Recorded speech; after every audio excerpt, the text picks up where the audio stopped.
All right. And with that, welcome in everybody to tonight's episode of Dungeon Brawl and Stream Many Things. We are the aforementioned Stream Many Things with some special guests. Before I introduce them, we will get out of the way our quick information stuff.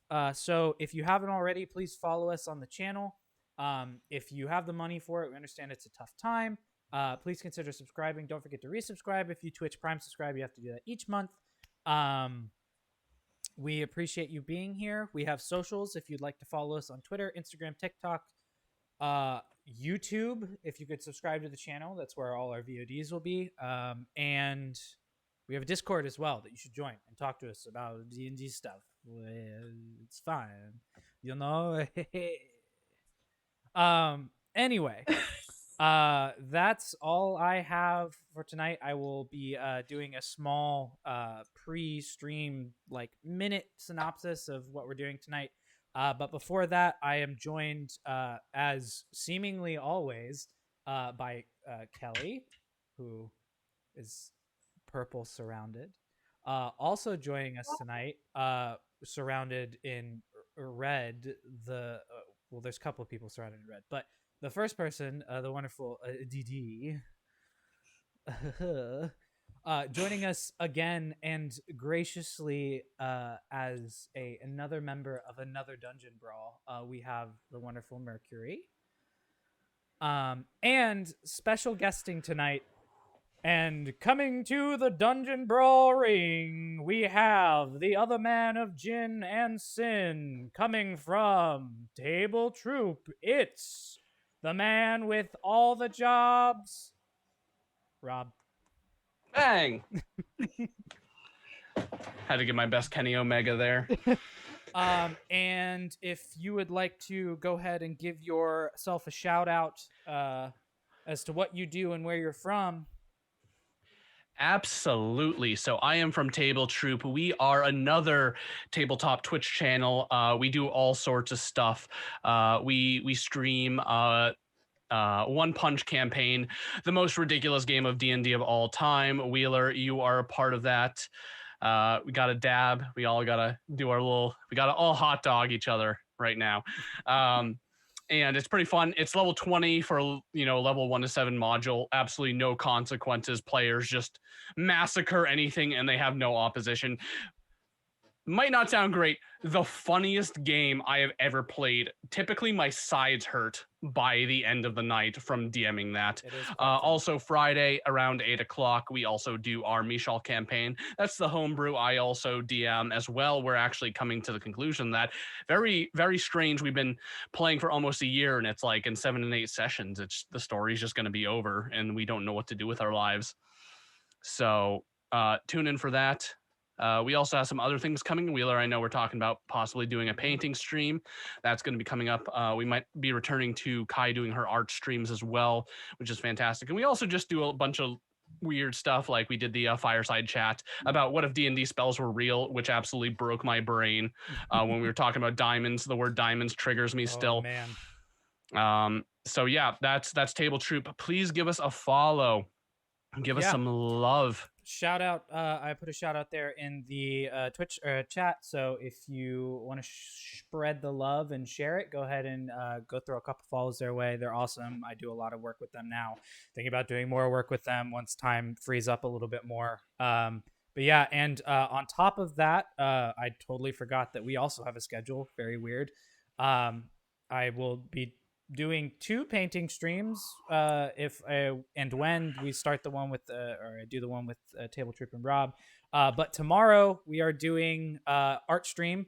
What has been Back in Stylus on Sundays around 4 to 6 is now switching to an on-off schedule with Mini Paint and Chill and Back in Stylus. And since it's been so long and we haven't painted minis, we are going to paint minis tomorrow from 4 to 6. I'm super excited. Chris will be here to hang out, and we will just talk about everything that's gone on for the past. And I personally back you up on that. The painting stream is actually what got me into streaming many things. Mm-hmm. Super cool. Definitely check them out if you got some stuff to paint. It's a good time. Yeah. Or anything else. Genuinely anything else. I used to journal.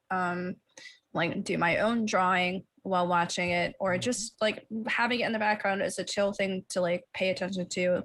It's so nice. I cleaned my room once while watching it. It was Yeah, it's very good vibes, very high energy. You just want to be productive during it. Yeah, and we just Yeah. talk about how the week's gone. So make sure you come out tomorrow night. Also, thanks Billy for the subscription. If you like watching someone play very old school games, I would definitely check out Billy's channel, which I also just Oh shout yeah, out. we're playing all sorts. Right now we're playing through Castle Crashers, typically when horribly intoxicated, and it's the best thing ever. Which like we need to get on Nice. once we get a more solidified version of Baldur's Gate 3. We're gonna be doing a playthrough, probably a couple playthroughs of that on the channel. But Do you need another person? Oh, I was hoping to get you and Billy and me and Chris on one for one game, and then doing another game with just like our group, because I want to have. But that's later down the line when it happens. Anyway, so back to Dungeon Brawl. So Dungeon Brawl originally started as something as a mini masterclass to show people who may not have as much DM experience, just how to run specific things, specific monsters, puzzles, just throwing through specific scenarios. Last one, we were all clerics, and that could really show you the massive amount of power that clerics can hold, or the not so massive amount of power that clerics can hold. Tonight, I wanted to specifically go through low level stuff. I wanted to let the party know what they were going up against and give them the opportunity to possibly make that final kind of encounter that they're working towards easier or harder on themselves. So for those of you who read the premise in the information for the stream, I'm just going to reiterate what I told them about. Right now, the party has been hired or has taken up a job to clear out some ruins in a jungle nearby a town that they've been a part of for a couple weeks now. They were or are on currently the path to get let out there. The information they have currently, which is going to be news to the players right now because I'm letting them know right now, is that there's been a few parties that have gone out to try and clear these ruins.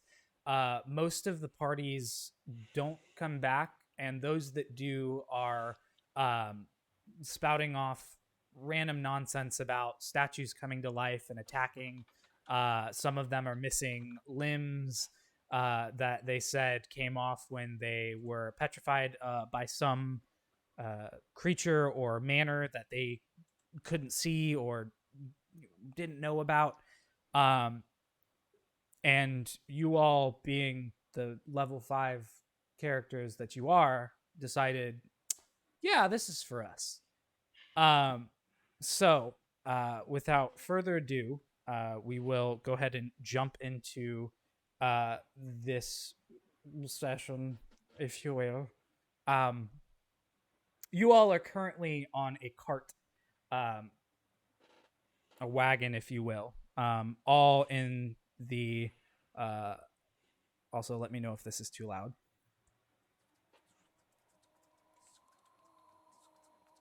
If it's not, it's perfect. It's perfect. It's perfect. You got this. You're beautiful. the best. I'm gonna get rid of that one, and I'm gonna get rid As of... always, might I add, it's always perfect. Oh, you Wheeler's a bit of me. a perfect person, so You flatter Did me. use on this stream? Never. Yeah, I know, right? Oh, so you guys are currently in the back of a wagon, being driven by a female halfling, who is currently reining in 2 very large birds that are pulling you. Ironically enough, they look like a cross between like an emu and an ostrich, like long neck, really strong. Are they yellow? They're chocobos, yes. Yes, I okay. did, yeah. All right. I've been playing a lot of Final Fantasy 14 lately, so. No, they you're not quite sure what they are, but they're feathered and very strong-legged as they are pulling this cart along with all of you. The individual is seemingly not paying attention to you and kind of just getting you to the area. The wagon's rocking a little bit as the sound of the jungle around you is starting to just kind of seep into the cart itself. There's no one joining you. It is covered and you can already see insects landing on the cart and kind of holding themselves there. And you are in for probably a very insect-filled adventure. However, as we pan across each of the characters, if you would like to introduce yourselves real quick, I will go ahead and just go in a clockwise fashion, starting with Dee Dee, if you would like to introduce your character. Oh God, I was hoping I wasn't first. I could go first if you want me to go first. Okay, No, it's okay. No. It's okay. I got it. Do I say the name or do we wait until we all introduce ourselves? You can do whatever you'd like. Okay, fine. You see sitting a fairly tall elf woman. She's got long dark hair that's currently braided, and a little bit like frazzled, like razzled at the end, like a little like it's got like at least like 3 years worth of dead ends on it. Like it's very rough. They've got like dark clothes on, kind of woody looking. There's a bow attached to their back. They've got like brown eyes and slightly darker skin. Like they've been out tanning. And they kind of just look like they're just lounging very casually, checking everybody out. Looks fairly young, but for an elf, that could be anywhere between 100 to like 300 years. So you really don't know. A very true statement on age. As we found out recently with some other characters in other games, sometimes age can be a number we aren't expecting. But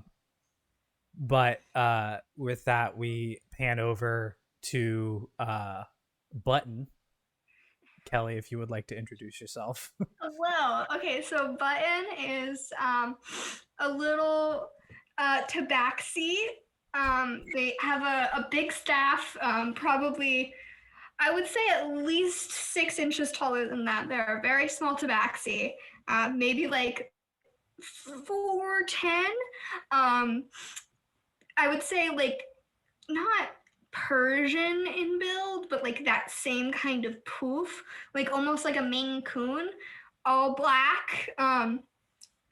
Very clearly a wizard. Like they're just like, they got the classic hat on, they got like a big cloak, it's like kind of goes out around them, and they're just like looking around, fascinated by everything. On their shoulder is an owl that's also turning their head, but like in the opposite direction of whichever way they're looking, and the owl is occasionally just grabbing bugs. Button's got like big button eyes. They're always blown out, but you can see that like the inside is like a vivid green. They're black, obviously, because I can't make a character and not make them kind of goth. And they just like, if you guys have, if we've been sitting for a while, they've already introduced themselves as Buttons. I'm really excited to be here. Oh my god. I'm using my Smith voice because that's my classic voice for like anything that's cute. But yeah, they're just sitting there like, You sound like a nerd. they pull out glasses and fix them whenever they're reading, and then they take them off. All right, and in the classic Skyrim fade into the wagon, we pan over to Cremate. Mercury, if you'd like to introduce yourself. So Cremate is a fire genasi, unsurprisingly, with a name like that. And they're around 5'10". They're like pretty built, very muscular. They're wearing like an open shirt, and you're wondering why they're wearing the shirt, because completely unbuttoned. They're wearing just like harnesses over it to keep all their weapons on them. Like that kind of lava crack skin going on with like, the really intense orange eyes and literal flaming hair. And they kind of always have they're very smug looking, their demeanor, they spread out, they're Yeah. Or are they looking to start a fight? Maybe. They're not directly aggressive, but you have a feeling that if you like edge them on, they'd have no problem. And as just kind of involuntarily, like Terry Crews peck popping in the wagon, we'll pan over to Haran or Haran. Haran. Okay. Much like my character in the One Punch campaign, we have no idea how to say the name. So, Rob, if you'd like to introduce yourself. So yeah, my character is very similarly built. He specifically wears a breastplate, not because of the protection, but because it can show his beautiful arms, his beautiful muscular arms, which he may or may not have some absolute. Definitely wanted to give a manly handshake to cremate for sure. The respective muscles, if you've seen Full Metal Alchemist, that scene in the butcher shop, for those who are aware. Yeah, so very much he has a showmanship personality. So not only is he a warrior, he seems to be a bit of a showman, and that might suggest something about his background. He respects the other muscular party member. Much respect there. He also has kind of short frizzy hair, and he has a headband, kind of like a jock Nike headband around his head. Yeah, that's a Haran, and he's a half orc. He has a gray purplish skin. He's got the typical tusks underbite kind of thing. All right. And just flexing to cremate.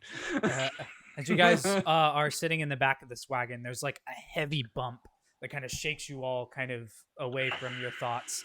And the halfling woman kind of steers her head back and kind of looks back into the wagon, and she goes, is everyone all right? Button is like poofed out. Yeah. So sorry about that.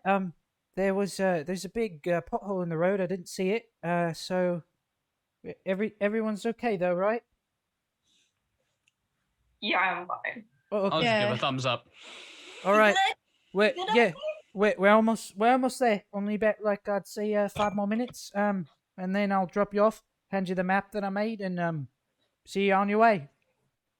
All right. Could you maybe hand the map over now? Oh, you know what? That's probably a good idea. You should probably see it before you take it off. She like goes into her pouch and kind of takes out this wrap scroll and kind of just hands it back to you while keeping like one hand on the reins, being like, "Here you go." The arm is very tiny, as it is a halfling arm, but you can reach forward and grab the scroll.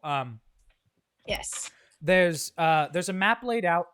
It's not very detailed. It does have like semblance of enough information to where it's not just a useless piece of paper.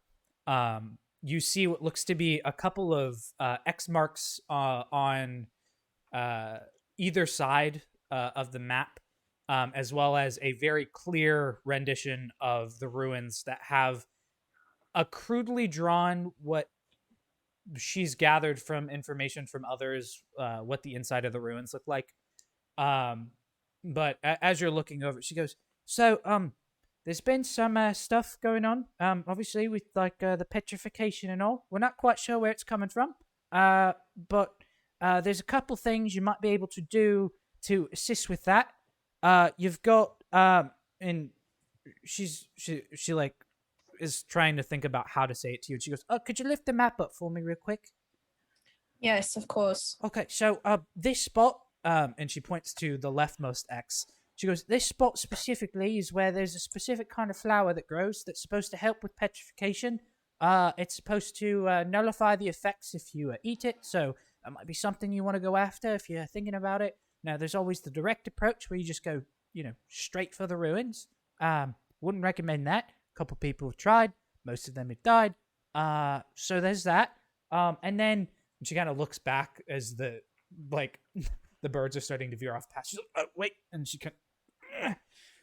you guys get back on path. She turns around. "Okay, so the second one, the one on the other side, we don't know if it's like a a vision-based thing, or if it's like just and you're petrified. But if it's a vision-based one, the one on the right, there's a mushroom that grows that the people who used to run the ruins used to eat. It grants you a brief ability to kind of see without seeing. So that might be beneficial, especially if it is a vision-based thing. Now, you could go for both just to be safe. But if you wanted to go for one and then go, or go for, none and then go, again, not recommended, but it's up to you. That's just where those things are. And then, of course, jobs to clear the ruins out, and then hopefully come back alive. Sound good? Sounds great. Can I lower my arms now? Oh, yeah, you're fine. Sorry. She kind of Thank turns you. back. And continues on the pathway. It's not too much longer before you all feel the wagon like kind of come to a stop. She kind of turns around. She goes, right, well, this is where you get off. The pathway here leads straight towards the ruins. You should be able to find your way either way. You seem like a lot that might be able to do that pretty easily, actually. So good luck. If you need me, I won't be here. So, sorry. Have That's fun. completely fine. Thank you. Yeah, try not to die. She just gets We back won't. on. And she's like, all right, Norbert and Duke, let's go. Kind of thwaps the birds, and you watch as they lurch forward. in the wagons. Norbert and Duke? Yeah. Lovely. I love that. Kind of feeds them a treat while they're walking for it. Their necks kind of crane back for it. But you guys are left at the entrance to this jungle area, this forested area. Speaking of, it sounds like Oh, it closed down. Why did it close down? It did. We haven't had sound in a I know. minute. I'm so confused. Sorry, I was gonna message you, but It's okay. I got into I was holding up a map. I don't know why it closed down. Anyway, I was holding up a map. I couldn't. even when we are not having audio issues, we're still having audio issues. So as you guys move forward into this area, you notice that the entrance to where this jungle area is does have a few crumbling pieces of ruin that seem to be the start of a pathway leading towards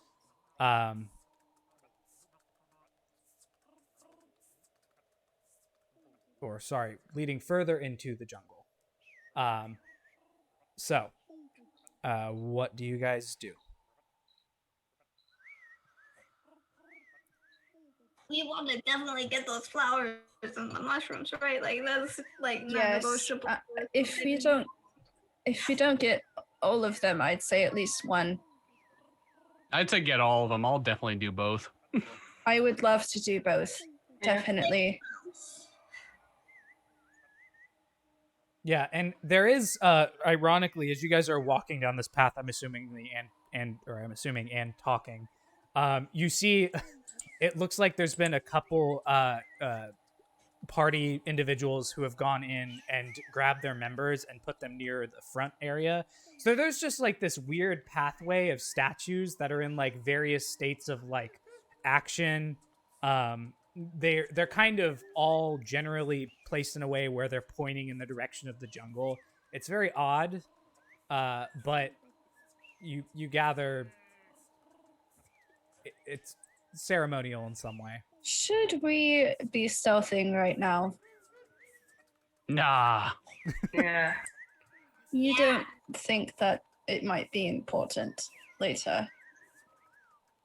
I think we should try to be quiet. I mean, we heard about moving statues. What if these guys can like follow our every move? They're statues. Yes. I literally went to school for 8 years. I think I know of. 8 You went years. to school for 8 years. Like school. Like I have like my doctorate, you know. Why don't we just cut down the statues? Sorry, what? Like we just attack the statues. Why would we attack the statues? If if it's a petrification process, you probably can bring these people back with the right spells. It's just no one has come through recently with that ability. What about you? I don't have that ability. I could probably save you guys before petrification fully sets in, but like I only have so much energy to do that, you know? I don't have that ability either, but I can heal people when we need it. We should definitely get the flowers and the shrooms. Yes, we need both. And let's try to be quiet. And just If remember, we can. kids, don't do drugs. Because I realize getting flowers and shrooms does not sound the best. But Oh God, I've seen Midsummer. Like, Oh, same. That's a good movie. it's one of my favorite films. Oh, right. same. so We're gonna be best friends. are you Definitely. guys being stealthy, or are you just moving I would like to forward? be stealthy. Okay. I am going to refer to my more brainiac party members. Let's be stealthy, please. It's Can we one all stealthy. please stealthy? Okay. Everyone go ahead and roll a stealth check for me. I rolled an 11. That's so cocked. Wow. Okay. Can I do also math rolled an tonight? 11. I got a 5 on the die. I have a +6. That's a 25 for me. That's a little better. Yeah, how do you like do this? You want us to type in chat or You Yeah, can what say do it you out want? loud, or I'm I'll type very big on I'll it. type in chat. Okay. If Okay. it's easier So to manage. I ironically, the person who has probably the loudest armor on is better suited right now than the individuals who have no armor on. Okay, good to know. As a note, just so I know, which way are you guys heading first? It looks like they're equidistant, left and right, from where you guys initially start. So where would you like to go? Flower is left, mushroom is right, correct? Yes. Should we go for the flower first? Which one had the like can you tell me which one had, because they both have different properties, correct? Yeah, so the flower is a flower that has like anti-petrification properties to it. And the other one is that you the- can't see. yeah, that the other can one see. basically go ahead, roll a nature check for me. Okay. Hold on. That's a 14. 14. Just because you have a somewhat idea of this general like area, you do know that the mushroom specifically, you've read about it before, grants you like the ability to kind of see without seeing. For rule senses, you would be able to have blind sense out to a radius of about 30 feet. It only lasts for about a minute. It's not a very long lasting thing, but it was something that individuals have used in the past for rituals because it kind of is somewhat trippy, especially being able to see without seeing. But you do know that about that specifically. You haven't heard of the flower before, but you do remember that the individual in the cart just told you that it has anti-petrification qualities. So Okay. I think perhaps mushroom might be safer, but flower is probably better for who we are as fighters. If I'm correct.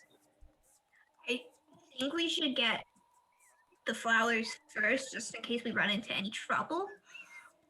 Once we get to the shrooms, but the shrooms might be helpful once we get closer to the big guy, right? We might be able to actually handle ourselves better if we go for the flowers first and are able to save ourselves, and then later when we actually know what we're fighting, go for the for the mushrooms, Yeah. because that might actually help us fight later.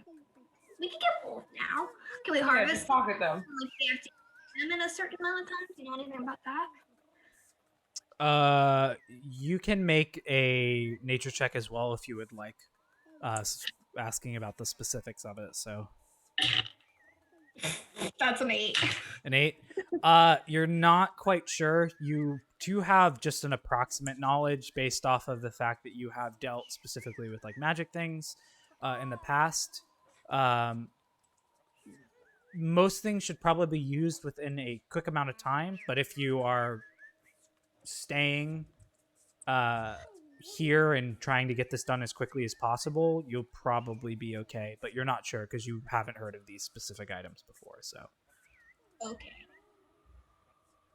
That sounds fair. Let's go. all right. Flowers first, I guess. Okay. Yeah. Flowers first. So you guys start to walk through the jungle relatively quietly. There are a few times when you are stepping through the forest that you think you're in solid ground and you end up stepping on what seems to be a loose branch that is just... You didn't see it because it was under some of the leaves and it kind of snaps. But other than that, as you kind of take a moment to kind of look around and make sure that nothing heard you, you guys just continue forward. The only sound that's really coming to you right now is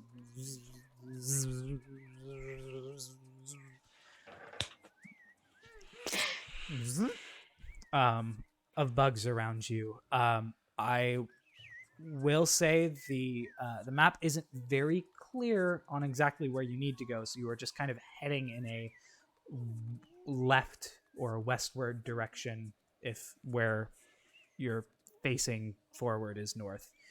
Is so there a picture of the flower that we need to collect? yes, it is. Okay. It looks like a bell with like Okay. out pieces, and it is to the best of the ability of whoever made this map, it has a like purplish kind of tint to it. So a thistle. Yeah. Or like a lily of the valley, but purple. And bigger. Okay. Okay. I just wanted to know if there is like a picture of both things Yeah. that we're looking for on the map, because she did not describe either. Yeah. She just said, go look for it. Yeah, you can... Based off of the sound you also heard in the wagon, you can tell that these maps are mass-produced for adventurers who are trying to go and deal with this. There have been quite a few parties who have gone out and either not come back or come back with far less of when the party started. So they have become very accustomed to handing these out. The mushroom kind of looks like a moral. It's got like holes on it, and it's a little bit bigger, but it seems to be growing in patches. At least the picture shows you, just for sake of brevity, so you can know what it looks like. But as I said, you're not quite sure where to go. So whoever is leading the pack, I will ask for a survival check just to do your best to keep on track and see what you can find. That would be me. Okay. Probably. So.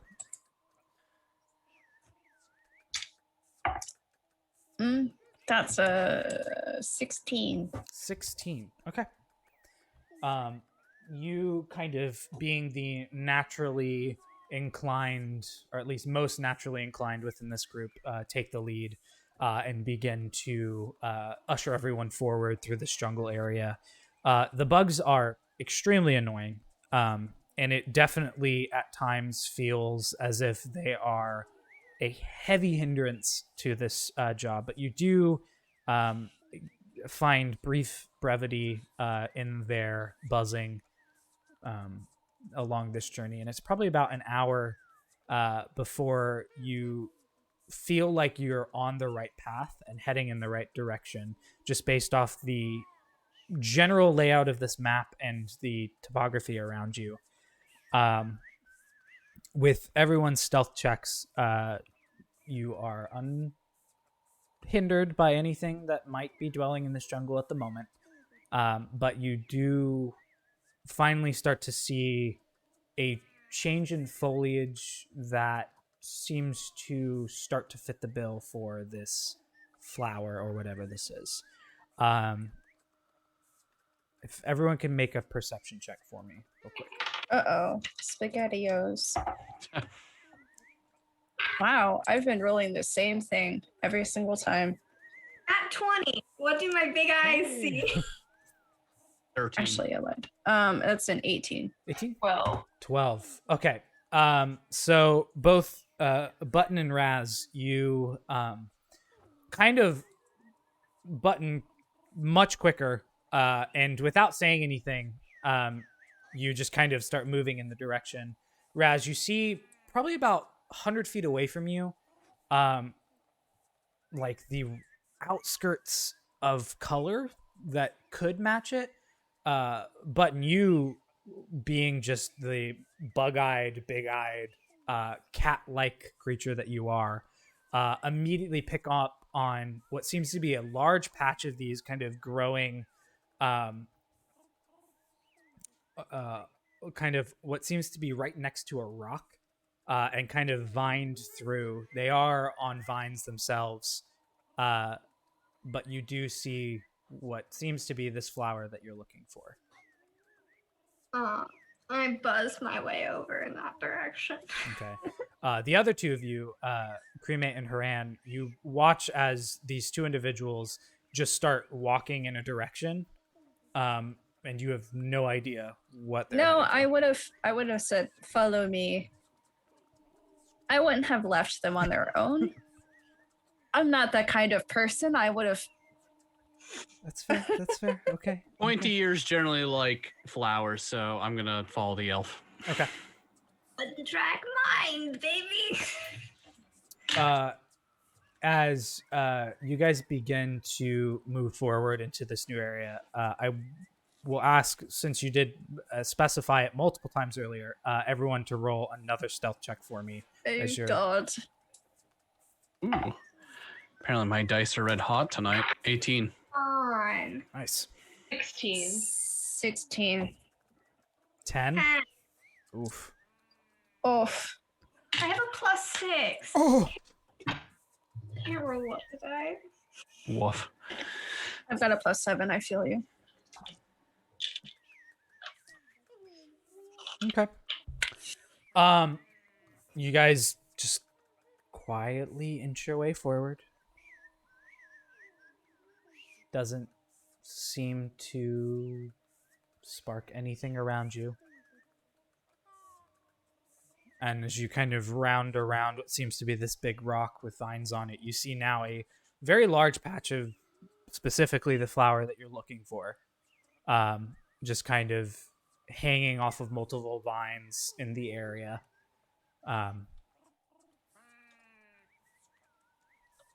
Does it say how to use the flowers in any way? Like, do you have to like consume it or? There's multiple. There's actually, ironically, there's a few instructions. It's much like the box of, like. It's much like a box of mac and cheese where there are a couple directions on it. There's like the directions of how specifically to like cook the mac and cheese, and then like, oh, here's a fun idea that we had for like another, recipe. It says specifically to eat them. Eating them grants the ability for a minute to not be petrified.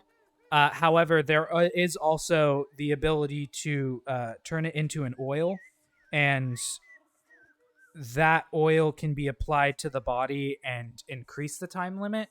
However, it is a very difficult process to do, and you most likely will destroy the flower and not actually get the oil out of it. So it recommends that if you're trying to do it quickly, just to eat it, but... Okay. I want to eat it. And it's one per person, obviously, per... I mean, how many of these things are there? Yeah. how many? There's about 12. Oh, In fuck this yeah. Let's area? just pocket all that. Does it say there's side effects to having too many? Yeah, right? Don't worry about it. That's tomorrow problem. Yeah. So that would be 3 each. Will there be liver damage later? Is there any specific harvest instructions? No, it just says that you can cut it down All right, so that would be 3 flowers each. if you get all of them. Yes. Yeah. And can we try and get all of them? Is that something we have to roll for? Yeah. Who is going after them? So, sorry, I'm going to do this because this is what my group does for out of character. Don't forget I can neutralize poisons with lay on hands, so whatever. If people just want to start eating a lot of these, I can just touch you and make the bad things go away. When you eat them, they only last for a minute. Okay. So that's Can I help Razz? Yeah, because I think I'm the best at plants yeah, absolutely. / nature. Yeah.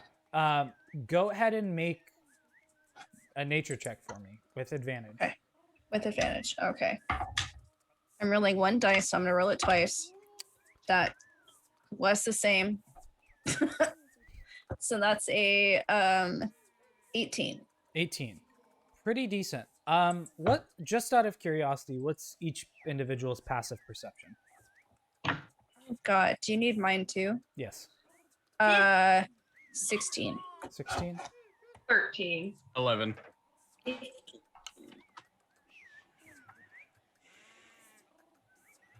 Okay. Uh-oh. Everyone,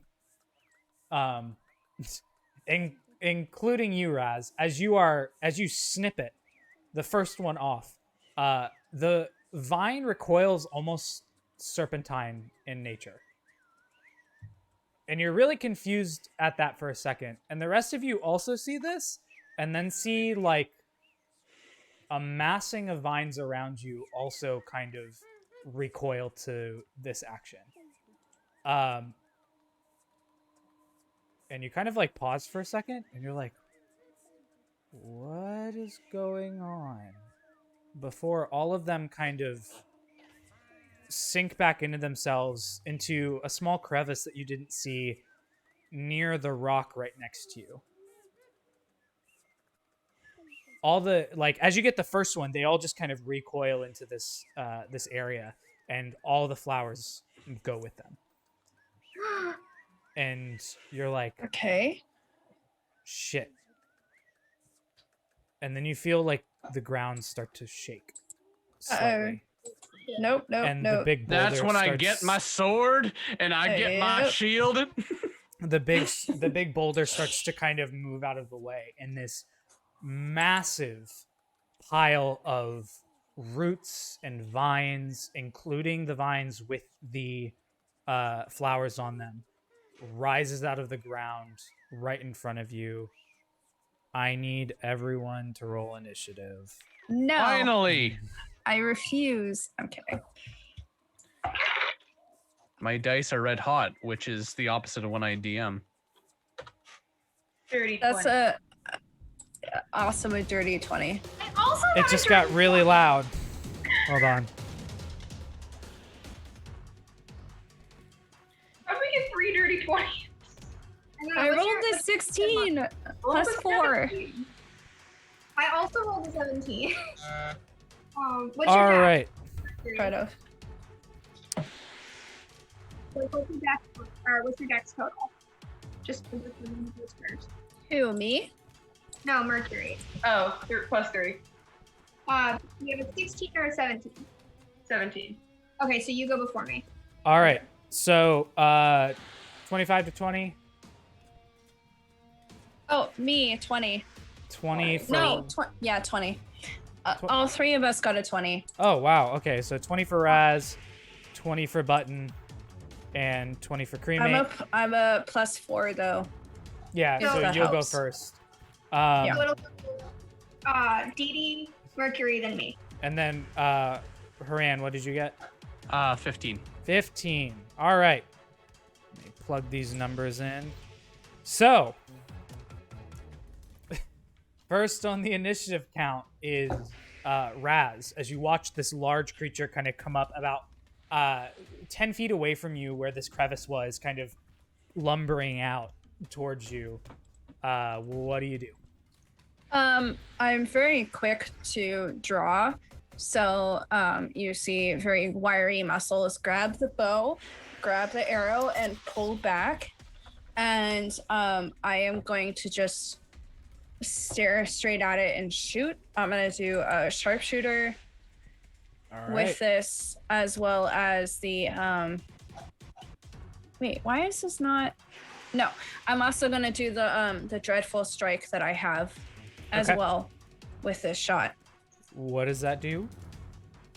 It adds a 1d4 psychic damage. All right, go for it. And it's once per turn. Okay. So sharpshooter, that's hold on. So that's just a regular +5. So that's 22 to hit.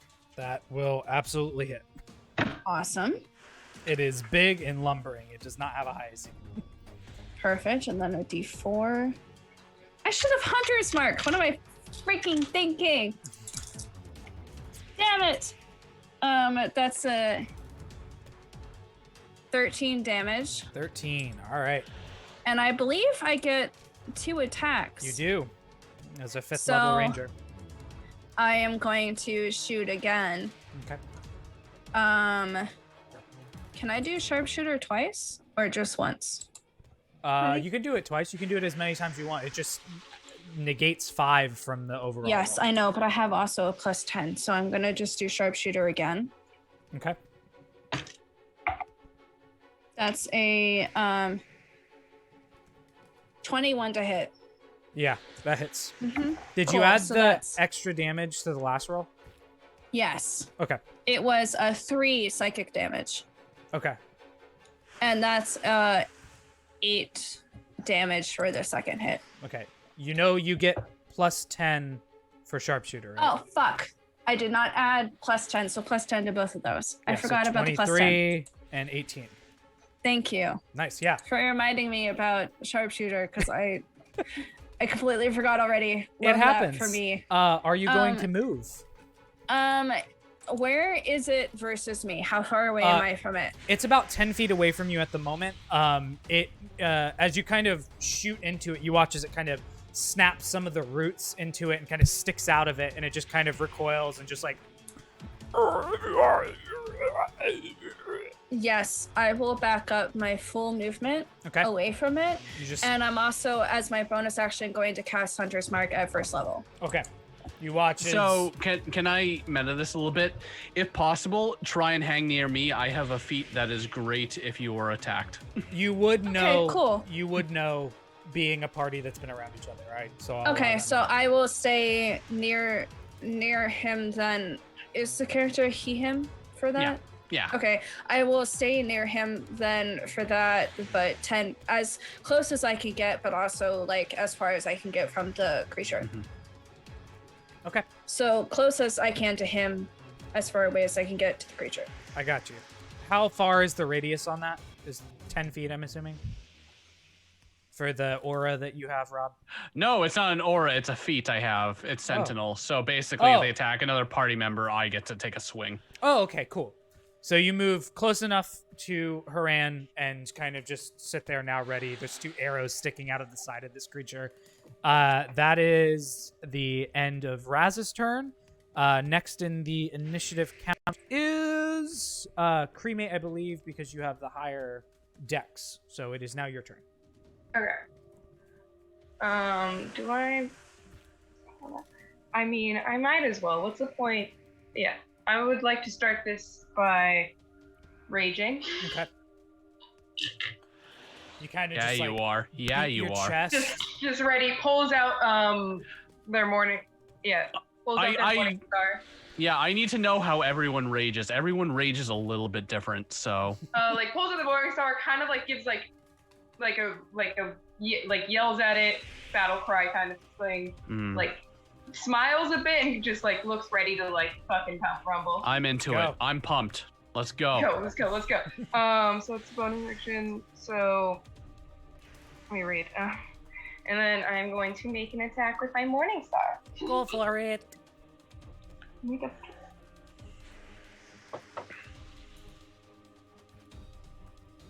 Sorry, I'm reading through everything again. Alright, that is a 19 to hit. 19 hits. Yeah, it is. Yeah, it is. Yeah. My And martial friend, yes. then a 8 for damage. 8 damage. Nice. And I believe I get a... Yeah, I get to make another attack though, right? Now? I believe so, yes. Yes.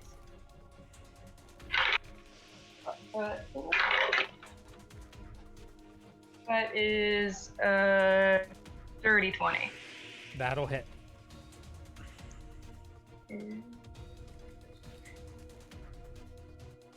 Oh wait, I totally forgot. So add 2 to my last damage because I forgot that I'm raging. The rage. Yep. Yeah. Are you sure it's not even +3? It says +2. Okay. Yeah, I think it doesn't go up till next level, if I remember. All right. Just And want to make that'll sure. be 15 damage. 15. All right, you Woof. beat your chest, battle cry, get the Morning Star out, and just whack into the side of this thing. And with each hit, you watch as it kind of moves slightly. And this is a really big whatever this thing is. And you just whack, go around for the double hand on the backside, whack, and it just and is just kind of trying to get its footing on the ground. It is very slow, as you can tell, and just trying to figure out what the hell is going on after taking those hits. However, next in initiative is Button. Whoa. You got this, nerd. So Button's also going to back up. Button's just gonna go. So Button can move, I think. Hold on. You are technically within range, so if you move out, you'll take an attack of opportunity, but it's up to you.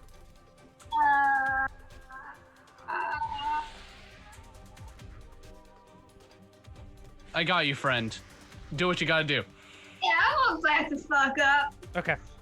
So as you do, as it's just trying to find its footing, it sees you kind of move out of the way, and you watch as the vines kind of form into this large just ball and just swing out towards you. AC 17. AC's what? 17. No, it misses. As it just...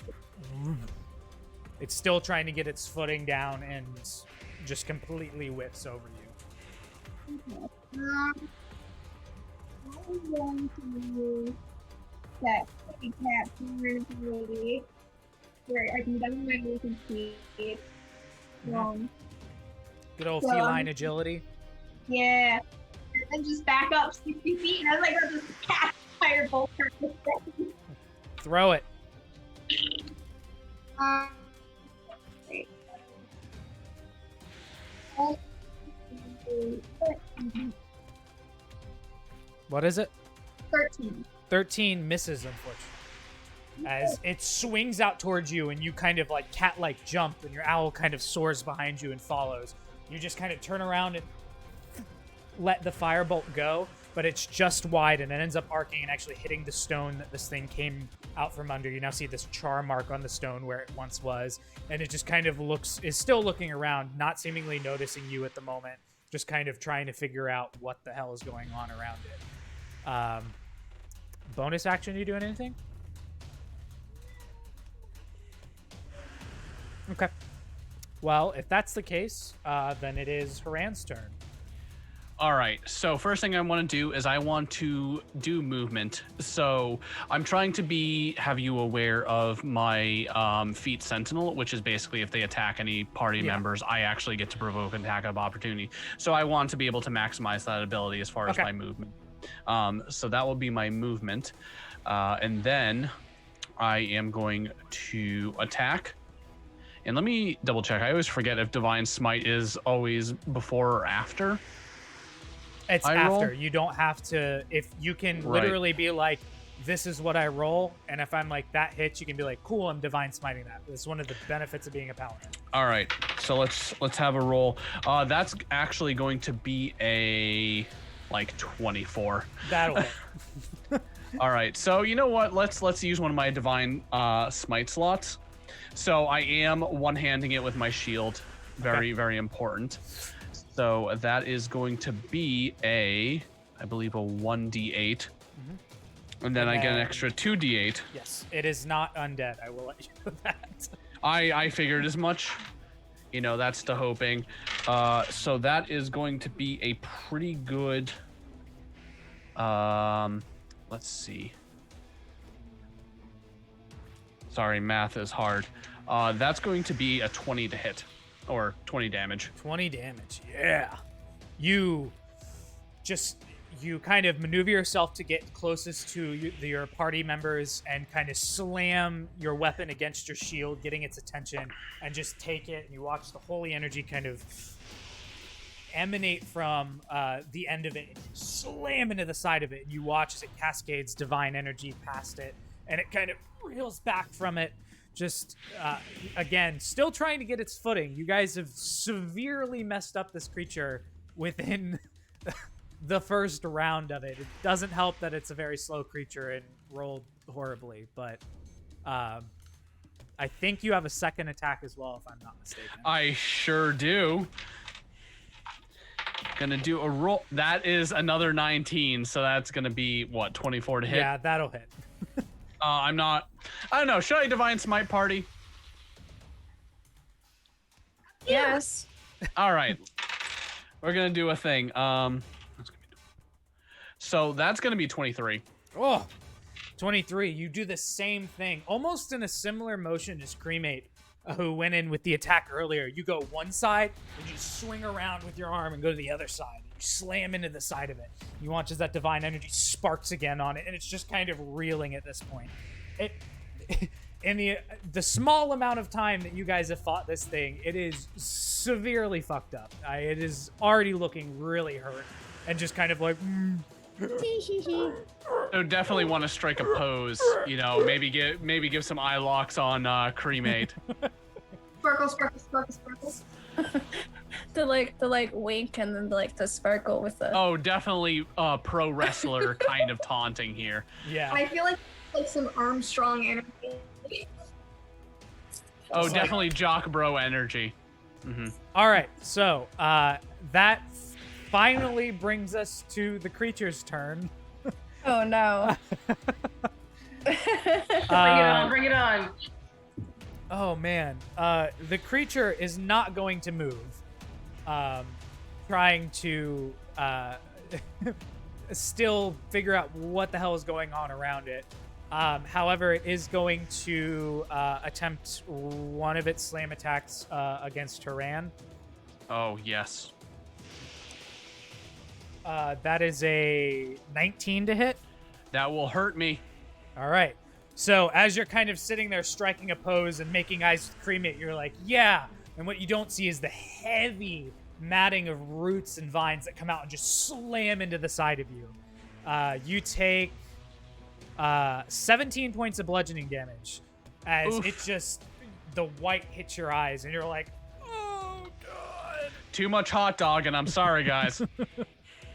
And you just kind of focus again and you're like, oh shit, that's right, we're fighting something. The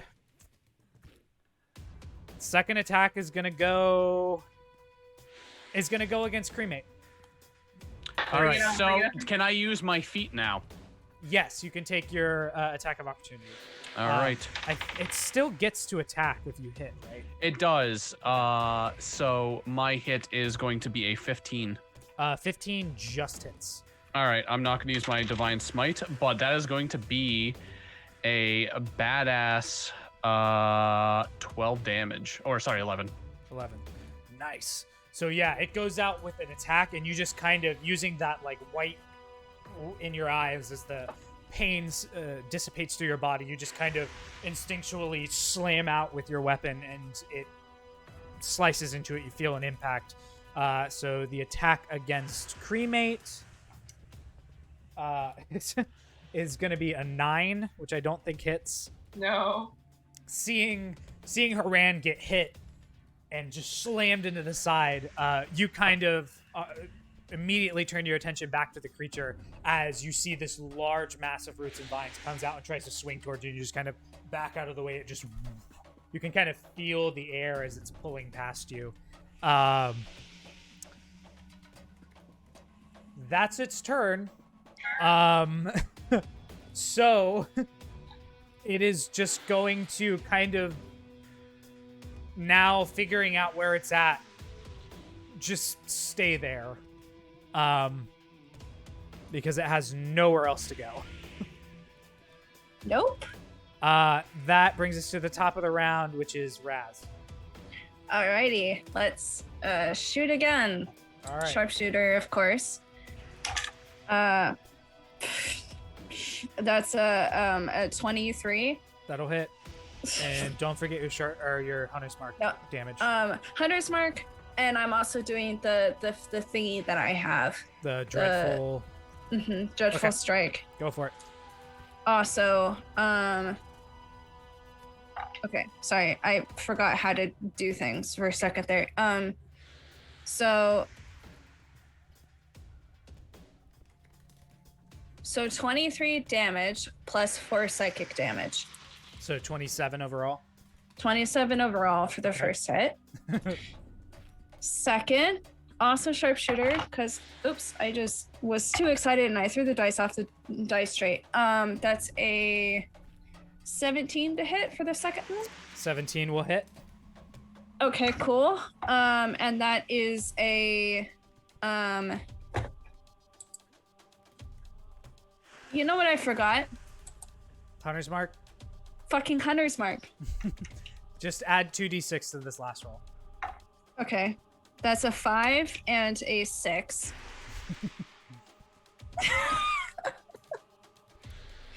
Plus 11 damage. Not including sharpshooter, so 21 damage. So 21 and then add 10 on top of that. Mm-hmm. Well, that was quick. How do you want to do this? Yay! What? Does it have a head? Yeah, it's forming as you guys are fighting it. Okay, cool. I wanted to just like go straight through whatever it's forming and just like let it like collapse. Okay, yeah, it is very much just a massive mound of roots and vines. And you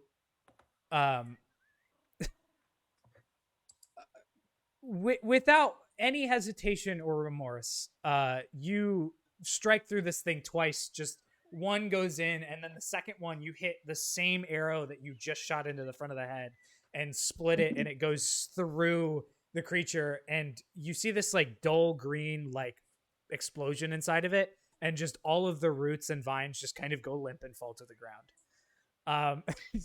You all just kind of stand there like ready to go and attack against it, and it just falls to the ground.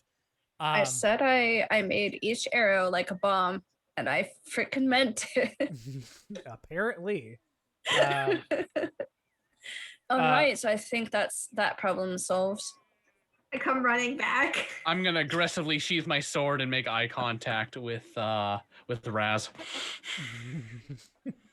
I'm sorry. Did you want to hit it one more time? You can. It's just not. I mean, fight back. I'm just used to getting the kill. Okay, Crewmate does wasn't go very over his head and, flashy. like, slam down the Morning Star. Oh, we need the flowers. We need the flowers. We need the flowers now. Which you do notice at this Jeez. point, in the white hot heat of rage and attacks, you have damaged beyond grasping 3 of the remaining 11 flowers, so there are only 8 available to you now. Should you want to take all of them. Oh yeah. Okay. Yeah. You Yes, guys- I'd okay. like to try and grab all of them. Easy enough with your previous nature check. You notice that about halfway down where you had snipped it, there are some like thorns on it, and you're worried just based off of what just happened with this thing, what they might hold on them. So you just kind of dexterously snip off the rest of the flowers that are available for you to take, and kind of put them away in a pouch for whatever encounter later. Does anyone want any of these? Can I distribute, please? I'll take whatever you feel is necessary. Um, You're the flower lover. You're the tree hugger here, so. Oh, well, I just say that I've had a lot of time with nature. A lot of time. I can tell. Unfortunately, it wasn't my fault that I got stuck in the Fae, but whatever. Okay. You can have 3, you can have 3, you can have 3. I'll take 3. Well, it would be 2, right? 2? I'll take 2. One of us has to get 2. I'll take 2. Are you sure? I'll take 2. No, I'll take 2. It's fine. All right, fine. That's cool.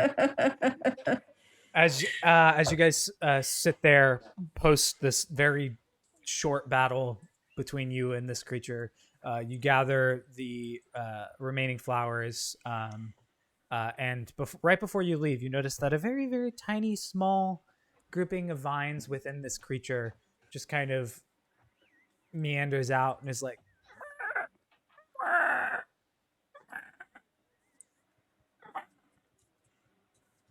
and then just kind of starts walking towards the rock and kind of crawls underneath it. Oh. Oh, now I feel bad. Fine. No, I feel bad. Why? Well, see, my time in the Feywild, it was different from here. It was very... It made me see things differently, and I don't know, it feels like I've killed somebody's parent or something. I feel bad. Okay, well, this isn't the Feywild. No, I know it's not. I know. Clearly, my parents are very dead, so I know it's not the Feywild. Let's just move on. I don't want to look at this sad plant thing anymore. Let's go. Come on. Sounds like the Feywild kind of sucks then. No, it was fine. It was a great time. I just didn't realize how much time had passed, is all. Sounds like it sucks a lot of ass. But anyways, I'll take your word for it. All right, let's get those mushrooms. Yes, let's go. Yeah, let's go get those shrooms. Rah! Come on, man. Let's get some shrooms. All right. Dream run. As you guys basically attempt to make us straight away, I'll ask everyone to make a stealth check again, since you guys have mentioned it. There we go. My dice aren't happy now. They're like, you've been doing too well. 5. 23. Okay. 21. Sorry, I Okay. can't count. Thank God. And Yeah. other opposite ends of the Thank spectrum. tier. There's a couple times where you guys move forward and Cremate and Haran kind of like start tripping over roots, and you guys have to like catch them in the back and kind of hold on to their those of them who are wearing armor. You grab onto the armor, the other one you grab onto the shirt that's unbuttoned, and it doesn't really help out too much, but it does definitely help from having them fall. But you continue moving back into the deeper part of this jungle area. You find the original path that seems to head towards the ruins, and start to make your way across it towards wherever this next area that you are trying to get to is. If Razz, you'd like to make another survival check for me. Can I Sure. Can you? assist? Yes. If you would like to roll with advantage. I would love to. I would definitely love to. That was a 2. I don't got guidance with this character, but it's fucking help. Wait, you said survival? Mm-hmm. Okay, that's a 24. Thank 24, you, okay. Kelly. Thank you. Expertly. Yes. You start to realize that the bugs are becoming a bit of a problem, and you start to try to find ways around them. They're just buzzing and becoming incessant. A couple of you start to feel really uncomfortable, like the bites are starting to get to you on a more physical level. Ah! I'm sorry. Hold on. You're Nope, now. we switched roles. Yeah. I'm now Oh, no. Razz. I apologize. I clicked the wrong button. Razz, what's your My bad. Let me see character if I sheet? can. I'm Huron now. I hate playing paladins, but I can show it We've to jokingly thought about on our streams if this technical difficulty happens, we all actually have to switch characters and we all have to like imitate each other and play each other. Ah, that's not what's my supposed to bad. happen. Sorry. I placed the wrong button. My bad. It's I okay. have the Zoom call open to a certain extent, and then my other sheet open to a certain extent, and I just clicked the wrong thing. Just give me 1 second. Technical difficulties. I don't have like an achievement hunter technical difficulties. Wow, I thought this was a professional stream wheeler. I thought you were Yeah. a professional. I, Here I you am, know, I do my disappointed. best. You're not a Billy for Look, sure. I Next did it. I time- did it in like 10 seconds. Here we go. All right, well, Next time we play, I'll print out the like OG technical difficulties achievement hunter thing, and I Just can to like push put it up on to there. Yeah. All right. question for you. Answer for you. As we're walking, can I like try to like think of like any creatures, possibly bugs, that have the ability to turn things into stone to petrify? Yeah, make a general intelligence check. So D20, add your intelligence modifier. Oh gosh, that's only a 12. Or no, not a 12. That's only an 11. 11. The more common ones that you've heard of and read about, there are basilisks, creature wise. You remember reading like an old children's story about dwarven societies that made these things that were like heavy bull automatons that like could turn people to stone. No insects that you're aware of.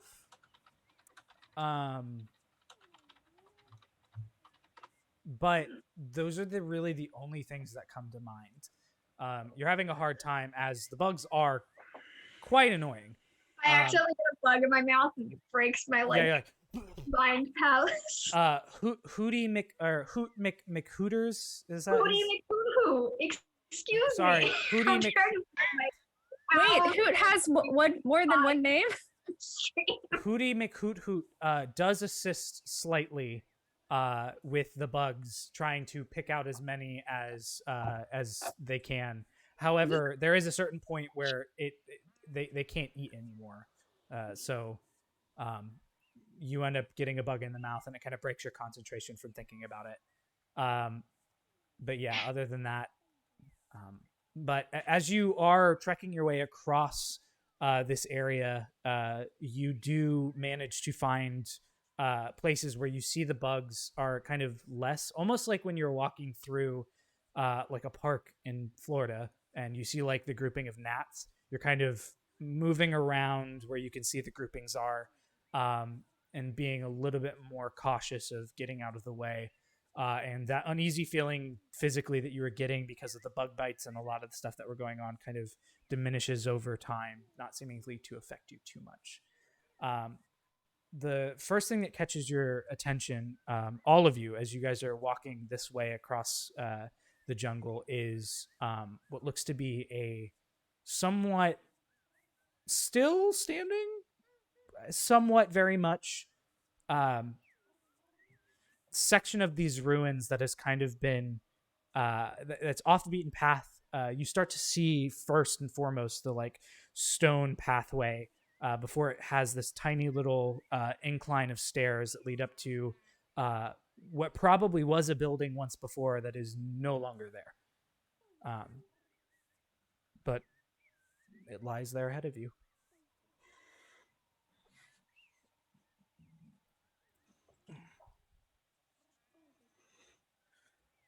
Well, Seems to be in the right area based off of the map. Do we see them? Make a perception check.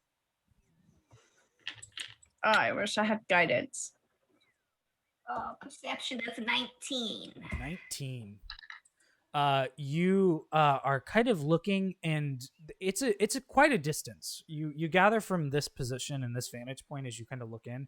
Whatever this building was quite large, and there is a very large clearing that you can't quite see all aspects of from your current position.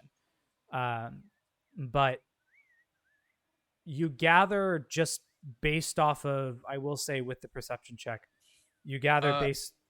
What's up? Sorry, question, my dude. Can I make a religion check on to see if this building has any sort of connection to a deity, perhaps? Yeah, go ahead and roll a religion check. That's gonna be a 23. 23. There doesn't seem to be any aspect of it that is religious in nature. One, because there's not much left of the building. And two, you just don't get that like religious vibe. Okay. Being attuned to deities. But with the perception check button that you did, you do gather that you are very much in the right spot. Wherever these mushrooms are, it is probably somewhere in the vicinity of this large, now empty lot where this building used to be. Can I have Hootie fly up and do a couple laps around the clearing to see if he can see anything? Yeah. You guys are just kind of like standing out there. Yeah. So basically, Button just like grabs Cremate, and then it's like, oh, too hot.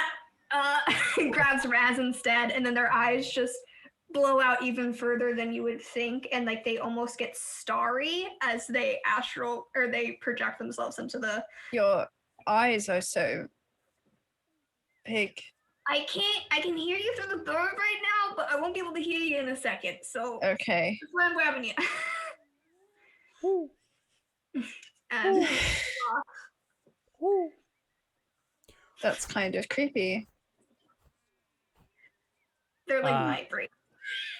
Hootie flies into the air and starts to make a pass, and it is quite a large lot where this building used to be.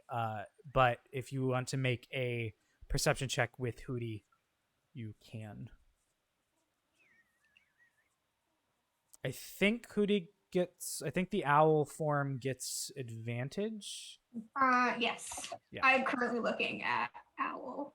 Let's go hootin' tootin'. Who got an 8? Oh, they're the hootinest tootinest cowboy or owl boy in the whole damn place.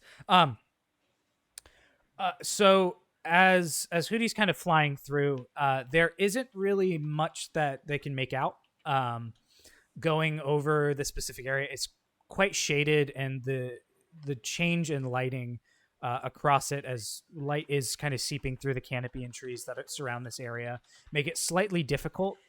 There is a centralized area that seems to have some significance to it that you do see that might be where it is. But based off of what you could tell, there isn't like a specific thing. Flying up in the air and kind of doing an overpass makes it a little difficult to see the specifics, especially when looking for mushrooms. So I come back from looking into Hootie, ordering Hootie to fly back to us before I do.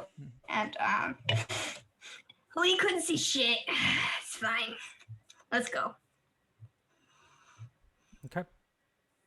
About 30 seconds later, Hootie kind of comes and lands on your shoulder. Who?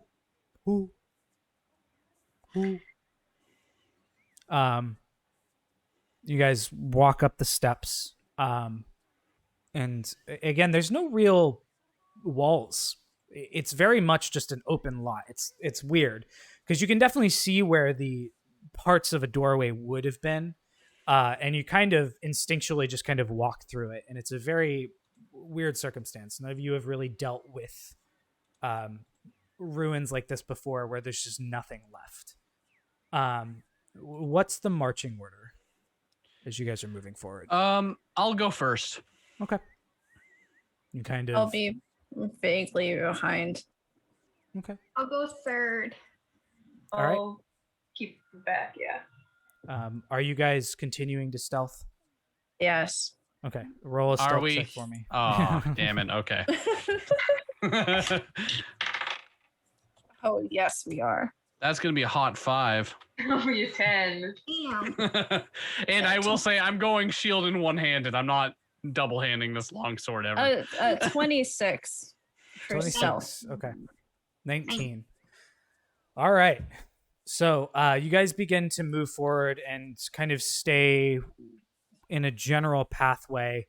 And as you walk and continue down this center path that seems to be just the main hall of whatever this building used to be, both Haran and Razz kind of take a few steps forward. You guys quickly behind, within about 10 feet overall of each other. And there's a moment where you guys are moving forward. You hear this like creak of wood, even though you're on stone floor, and it's very odd. Yeah, it doesn't make a lot of sense. And you guys just kind of continue moving forward, and the creak happens again, this time a little bit more strained. And then you kind of like stop for a second. It stops. The sound around you just continues to go on. You're like, maybe it's nothing. You take a couple steps forward, and then you hear this like snap. And you're all really confused for a moment, and very much like reminiscent of the Scooby-Doo when the trapdoor like releases underneath them, and they're just kind of suspended in midair for a second. That's what's happening as the floor gives out from underneath you. Razz. I need all of you to make dexterity saving throws for me. No, I don't wanna. I'm assuming I don't have advantage on this. You are not raging currently, so no. Oh no, it's not. It's a different. You said Unless Yeah, you have danger sense, right? danger sense Yeah, is that level I think it's 7, always or do you have active. it It's always active, I'm pretty sure. But yeah, it's against things I can see, and I'm guessing you can't like really. Because you're last too, because Make- potentially. I'll say make a perception check first. Okay. You said saving throw. 7. 7, yeah, no, not with advantage then. Okay. That Yes, one. saving I just throw. want to check. Dexterity saving throw. I got a 16. 16, I got a 19. 19, I got a red hot 7. 7, Beautiful. 14. 14. Lovely. Okay. The two individuals who are very obviously more dexterous than the others managed to kind of get a handhold on something before really taking the brunt of the force. But you guys fall about 10 feet into what seems to be your very atypical spike trap that was probably meant to be triggered by something when this was still a full building, but has since had the wood that held up the stone floor rot. And that is that sound you gather. So both Cremate and Haran, you take 6 points of piercing damage. The more dexterous of the individuals only take 3, as you're kind of nicked on the side of your legs. It's not too bad. However, you are now 10 feet in a hole in the middle of this area. The two of you, both Button and Razz, you managed to get a handhold on what seemed to be an outcropping of brick or stone that you are less on the ground than the rest of your party. Okay. I have a climbing speed. Can I climb on up and grab my rope and tie something off or tie it off to like a nearby stump or something and lower it down? Easy enough. You managed to get back out. The rest of you see a rope that's thrown down into the pit. Both Cremate and Haran, you're kind of picking out like a rotted piece of wood that's like stabbed into the side of you. But All right. So first off, I want to use at least 10 of my lay on hands. Okay. Because, ow. So that means I heal for 10. Okay. And then do I need to climb out of the hole? Yeah, you guys are in the bottom of this pit. All right. Well, cremate. If you want to get out, I'll offer you advantage on athletics, which I'm sure you have. Yeah, I am proficient. So yeah. All right. I'll help you out first, and then I'll get out myself. Easy enough to do with both of your base athletics and the dexterity and acrobatics of Razz. It's not hard to get out of. Yeah, I'll do kind of the double hand, throw up. I can help also if I need to. Yeah. That between all of you helping and assisting each other to get out, there isn't really much need for shall I say rolls. Within a few minutes you guys are all out of there. Again, Cremate and Haran still kind of picking splinters out of your sides. Mine sizzles Rob? a little bit. Sorry, this is my out of character for my party. We do the LARP out of character. Yeah, no, I symbol. I love it. Oh, Yeah. All right. I just find it funny because my LARP is like the this. It's Oh like yeah. completely- Sometimes they do this. Sometimes they do Rail Air Force salute, but we do this. So I have a question. So the fact that this trap wasn't triggered before, does this mean we've gotten further than any of the other parties? Can we safely assume that? You gather it's a possibility. It is also possible that just the general weight of all of you put together probably crushed it. Or some individuals were more perceptive than you and probably went around it. Okay. Just curious. Also, thank you, Billy, for the 1,000 bits. I appreciate it. Oh my God, Billy with 1,000 bits. Oh wow. That mad lad, Oh, my heterosexual wow. life mate. Oh wow. There Wait, we you go. ready? You ready? This is for you, Billy. Monkey. Okay. Monkey. God, if Anyway. you haven't seen our stream, you need to start. Yeah, tuning in. it's fun stuff. Okay. It's good. I've been watching a little bit out of Thank this. God. Thank God. I like you, D. You're gonna be my friend. I hope so.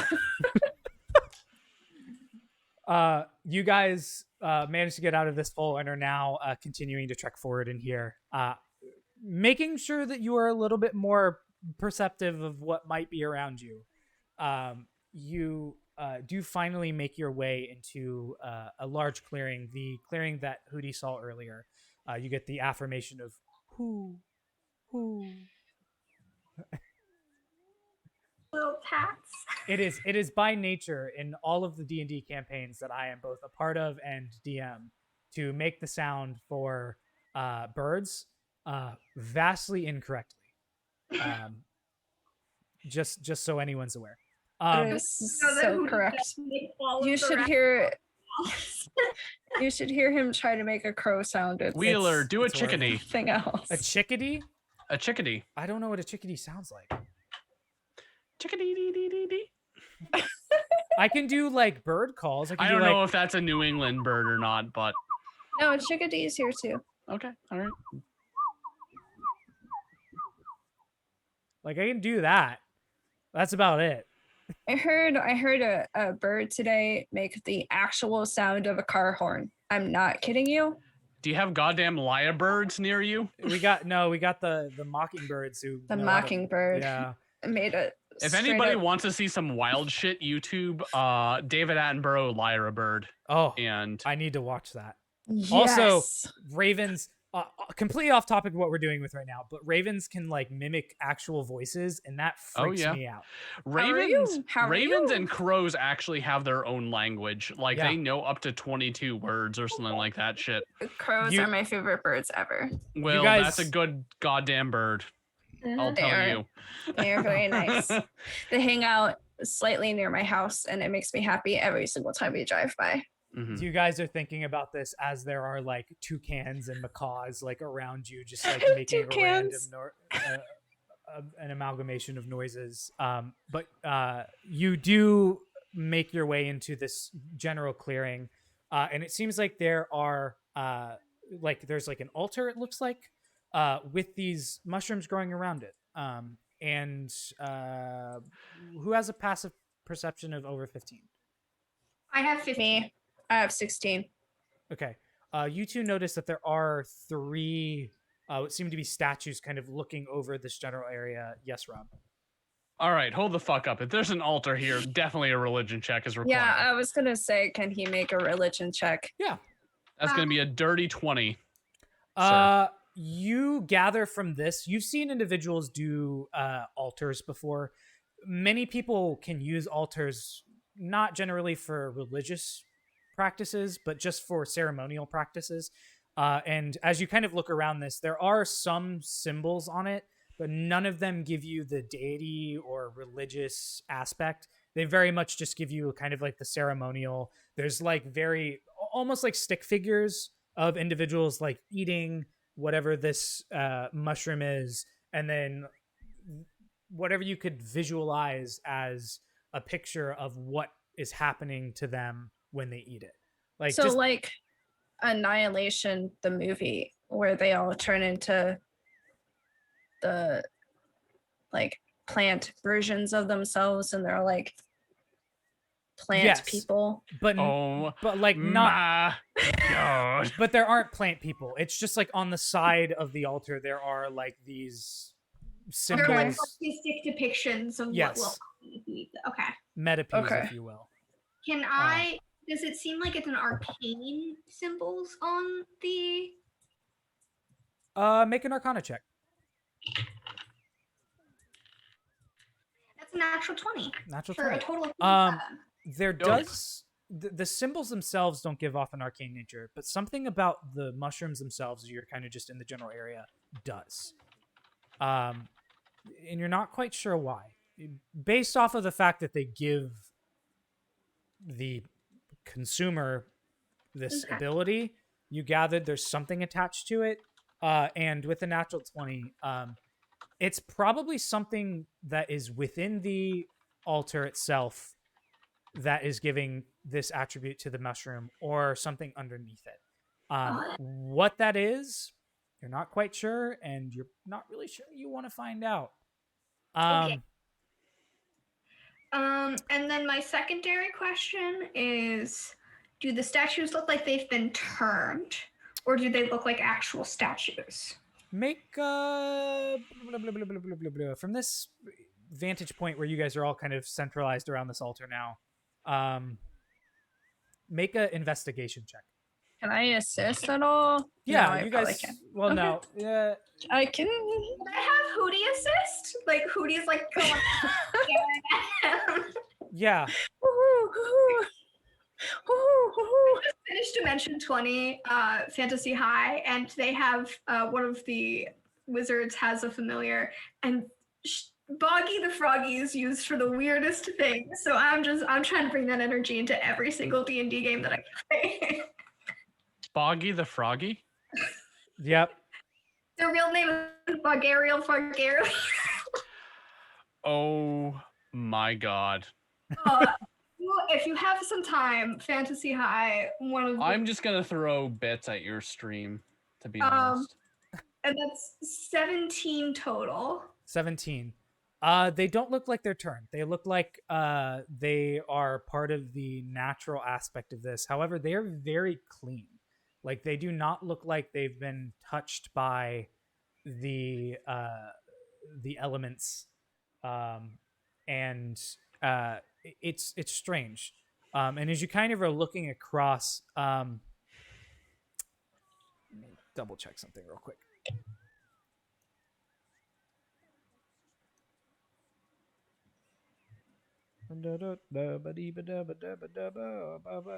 Oh, okay, yeah.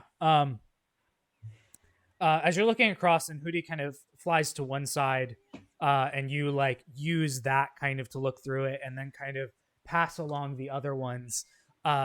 You feel this like snap in your brain, and as you look back, Hootie is no longer there. No! No. Can I try to resummon him on my shoulder? Yeah, you try to snap him towards you just really quickly. He doesn't come there. Oh, and I have to spend an hour bringing him back. Shit. You all start to hear this kind of like what sounds like grinding of stone against stone kind of go on around you. It's like Uh-oh.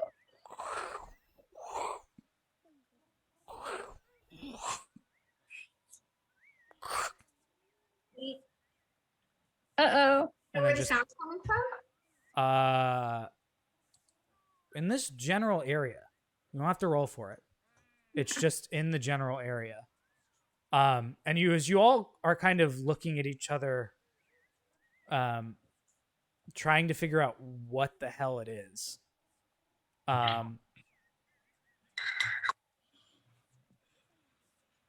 There's like the sound of like a pebble falling off of the nearby like kind of extended table piece that these statues are leaning on. You just hear like this. It's like a pebble kind of rolls its way in your direction.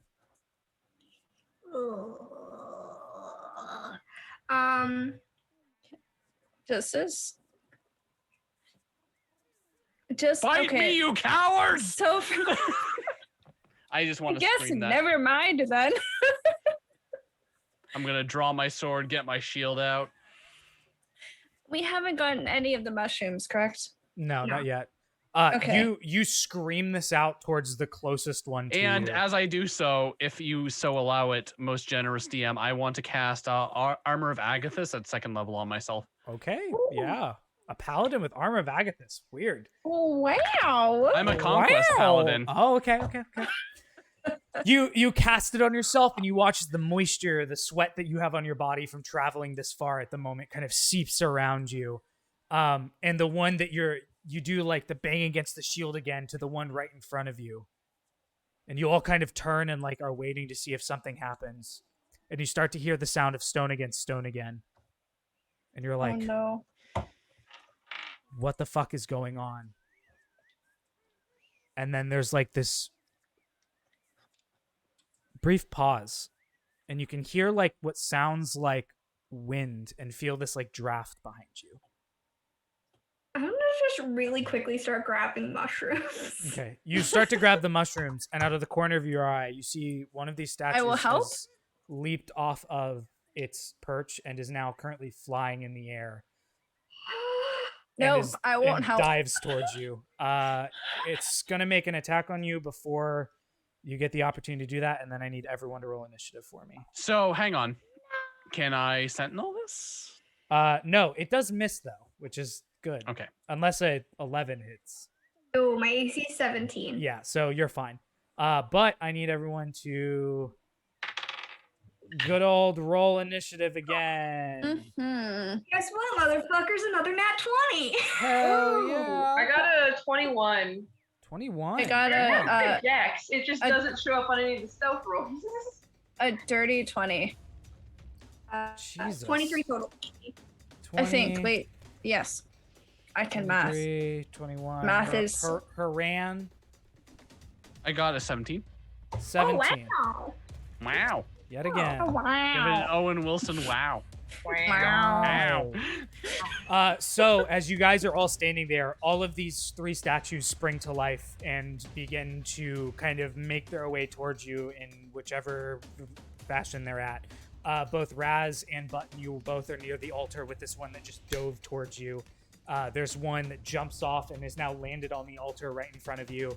Haran, the one that you were looking at, kind of starts to lurch towards you. And Cremate being between the two groups, you now see all three of them are kind of just around the specific area. So, with that, Button, you are Oh, up first no. because you rolled super high. Fucking yells very loudly. It's like a little cat yelp. And then bonus action, Shadow Blade. Oh, okay. And then, are we allowing flanking rules? I only ask because I roll terribly constantly and would love advantage. Are we rolling what rolls? Flanking? Can I like You are current. You could. You guys have been a party long enough. I usually, with the first few sessions, personal DM until you guys become a solidified party. But you guys are a solidified party, so yes, if you want to move around, you can. Right, I will skedaddle around Okay. Frank, and then that is a card.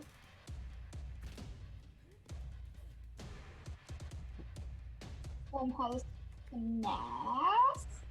So then I'm gonna say this is maybe the new spell for the first time, and it's not telling me what my plus is with it. I apologize, but I think this shit out. Yeah, so that would be my back. So that is a Fantastic moves. 18 to hit. 18 will hit. Okay, cool.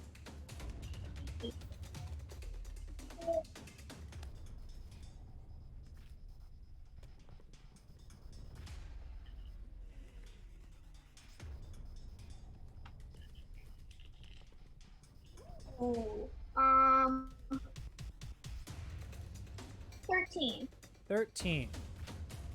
All right, you lash out with your shadow blade against this creature, and it takes the hit. And you watch as it hits it. It has like a very stony aspect to it, but it does give way to a much softer interior as you slash through it. And you watch as like this almost like mud, like blood, just kind of starts to seep from the wound, and it kind of recoils from it and just kind of looks at you. And again, you hear this sound of like stone against stone, a language you don't quite understand, probably cursing you out in some way. Based on life experience and brain, is this primordial? Do I think? Yeah, in a way, yes. A specific dialect, but the base does have primordial aspects to it, and you gather, being a smart individual, that it probably is. So, with that, do you have anything else you're going to do, or is that it? In every single language I know, which is Celestial, Common, and Draconic, I'm just like, we come in peace, we come in peace, we come in peace. Doesn't seem to be phased by it. Okay. Okay. Meanwhile, I'm yelling, die, die, die. With that, Cremate, you are up. Razz, you're on deck. All right. So like, how many statues were there again? Was it 3? 3. Yeah, there's one currently that is lurching towards Haran, having been beckoned to come fight. And there are 2 currently. There's one, ironically, Button putting themselves within flanking of the one on the altar. No, I'm incorrect with this. My bad. There's one on the altar, and there's one kind of like on the ground behind Haran next to Razz and the other one on the altar. But it's like on the ground currently, just recoiling from the missed attack of the dive. Okay. Sorry, I'm really bad at like visualizing things about like physical stuff. Mm-hmm. I think I'll go with towards the. So you guys are attacking the one that's on the altar currently, Mm-hmm. or you were Button. Just because it's not occupied currently, I'll just go for the one on the ground. Okay. And I would like. Go ahead. Yeah, and I would like to rage because. Yeah, you know what? Why not? I still have another one after this. You got this. I got this. You know, what's the point of playing Barbarian if you don't just get unbelievably angry? So yeah, Battle Cry. What's the point of Dungeon Brawl if you don't use everything you have?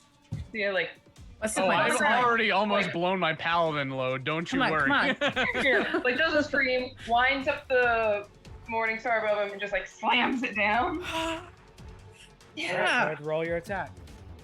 All right. Nat 20. Hell yeah! Yes. That'll be. Give me that good old damage.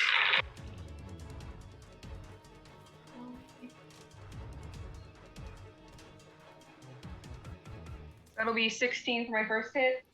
16 for the first hit. You slam the Morning Star down on top of this thing that's not even aware that you're currently there, still trying to focus on Button and Razz. And you take both hands overhead and just swing down on it. And you watch as you can hear the crack of stone, and you have like the spatter of that muddy blood kind of just across the area. Razz, you kind of get splattered on the face with some of this blood. And Haran, you kind of feel the back of your leg get slammed with something liquid, but are too focused on this one in front of you to worry about it. Second attack, I believe, correct? Yes. Go for it. That will be a 23. 23 will also hit. As it recoils and you hear the stone against stone sound. That'll be 11 damage for that one. 11 damage. All right, same one? Yeah. Okay. Yeah, so you slam down on it as it kind of starts to look up at you. You just grin at it and you take your Morning Star and just like right across the chin and up, and you watch its head kind of come up, and it's just now grinning at you and kind of spits its stone teeth out with blood just kind of pouring from the mouth and grins at you. It's just like grin against grin. That is the end of your turn unless you would like to move. No, I'm good here. Okay. You just kind of stare there and growl back at it. Yeah. So I want to say, cremate Razz, that color looks good on you. What is their blood the same color as our blood, or is it like dark gray, or It's like mud. It's like a dark brown. And it's Jesus. viscous too. It's very viscous. okay. Out of character, can I just say Billy and I are throwing so much money at this stream I know. tonight? I appreciate you both so I've much. I'm noticed sitting here it's like, so crazy. oh my god.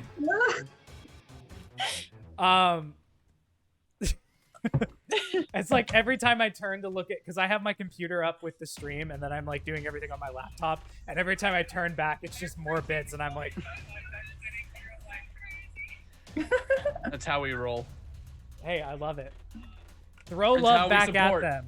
I throw love back at them. Throw love It's back true, at you them. do. Okay, so as you guys are doing this, and there's just like this grit back and forth between the two of you. Razz, you're up next. Haran, you're on Okay. deck. Thank you. I am going to cast Hail of Thorns as a bonus action on the one that's on the ground that cremate just hit. Okay, And my first attack is going to be on that creature. going on the ground next to you. Yes. Okay. Yes. You and of are course. technically in melee with it. No. You can move out I of don't- melee if you'd like. You'll You'll take an attack of opportunity, but it won't be a disadvantage on the attack. Sure. Okay. So as you kind of roll out of the way, it kind of lashes out towards you. That's a 20 to hit. Yeah, that hits. It's Not fine. a natural 20, but a 20. As its claw just kind of rakes against the back of you. You take Sentinel? 8 points of slashing damage. This one isn't near you enough. Oh, Eight? damn it. Okay. That's fine. That's fine. Yeah, you take 8 points of slashing damage as it just reaches out and scrapes against the back of your back. Pshaw. Pshaw. Pshaw. Pshaw. All right. And then you kind of roll out of the way, quickly, like Legolas, pull out your bow and take a shot off as you see the spikes kind of growing out of the arrow that you shoot. Yes, I'm gonna hit that one first. Okay. Sentinel, of course. That's a Sharpshooter. sharpshooter. God damn it. That's a 21 to hit for the first one. 21 will definitely hit. Yes. Can I do the feature on this one? I don't know if you can. You can definitely let me know. I'm if gonna you do can. the feature on this one. It's not much, so. Okay. So that's. Sorry, I don't play a ranger often. It's okay. I also it's did okay. not roll the actual damage dice. I just rolled the. That's a. We play D&D all the time, guys. Can't you tell? That's 11 damage for just the damage part. So 21, and then it needs to make a dexterity saving throw, or else take another d10 of piercing damage from the Hail of Thorns. Which Yes. Cremate, you will also have to roll a dexterity saving throw, but you have advantage. Yeah, sorry, cremate. As you can see Also, this. that's a 1 damage for the psychic damage. Okay. So on the first one overall, it's 22. It rolled a 16 for its dex save against Hail of Thorns. That I believe that hits. I mean, that's saves because I think it's a 14. Let me double so check. Yeah, it's a 14. It'll take half damage then, but go ahead and roll. Okay, D10. so that's 2 damage, I Okay. think, because I rolled a 5. So it takes. Yes, it'll take 2 damage. 2? Yeah. And Cremate, what did you roll? 14. 14. You also succeed, so you take 2 piercing damage reduced to 1 because you're raging. Yeah. I'm gonna. So it's just like tiny little hit- bits of thorns, like bump into your like already ripped muscles and just kind of like tink, tink, tink, tink, tink, like just fall off. You see like the smallest like droplet of blood on your chest, and you just kind of like. No, I was like, I'm- last fight, I was like, sad, I wasn't the one who got smashed into the ground. I would have. Great. I'll say I'll yell sorry as I oh wait, no, that's not character voice. Sorry as I hit again, but I'm gonna attack the one that's on the altar this time. Okay, so you kind of take the shot against that one. You watch as it explodes out with Yep. the thorns, and then you kind of change your aim and go up against that one. Go ahead and roll your And attack. sharpshooter for this one as well, because I Okay. have a +10, so why the fuck not? Alrighty. I've been rolling so goddamn well for these. That's an 18. Overall, Uh-huh. that'll hit. Okay. And this one's just the longbow, so that's gonna be a 9 damage. Plus 10, so 19. Plus Nice. 10, 19. You watch Thank you as for remembering. as each one hits, you feel like it would scrape off of the stone, but you manage to hit a very soft spot apparently on each one of them.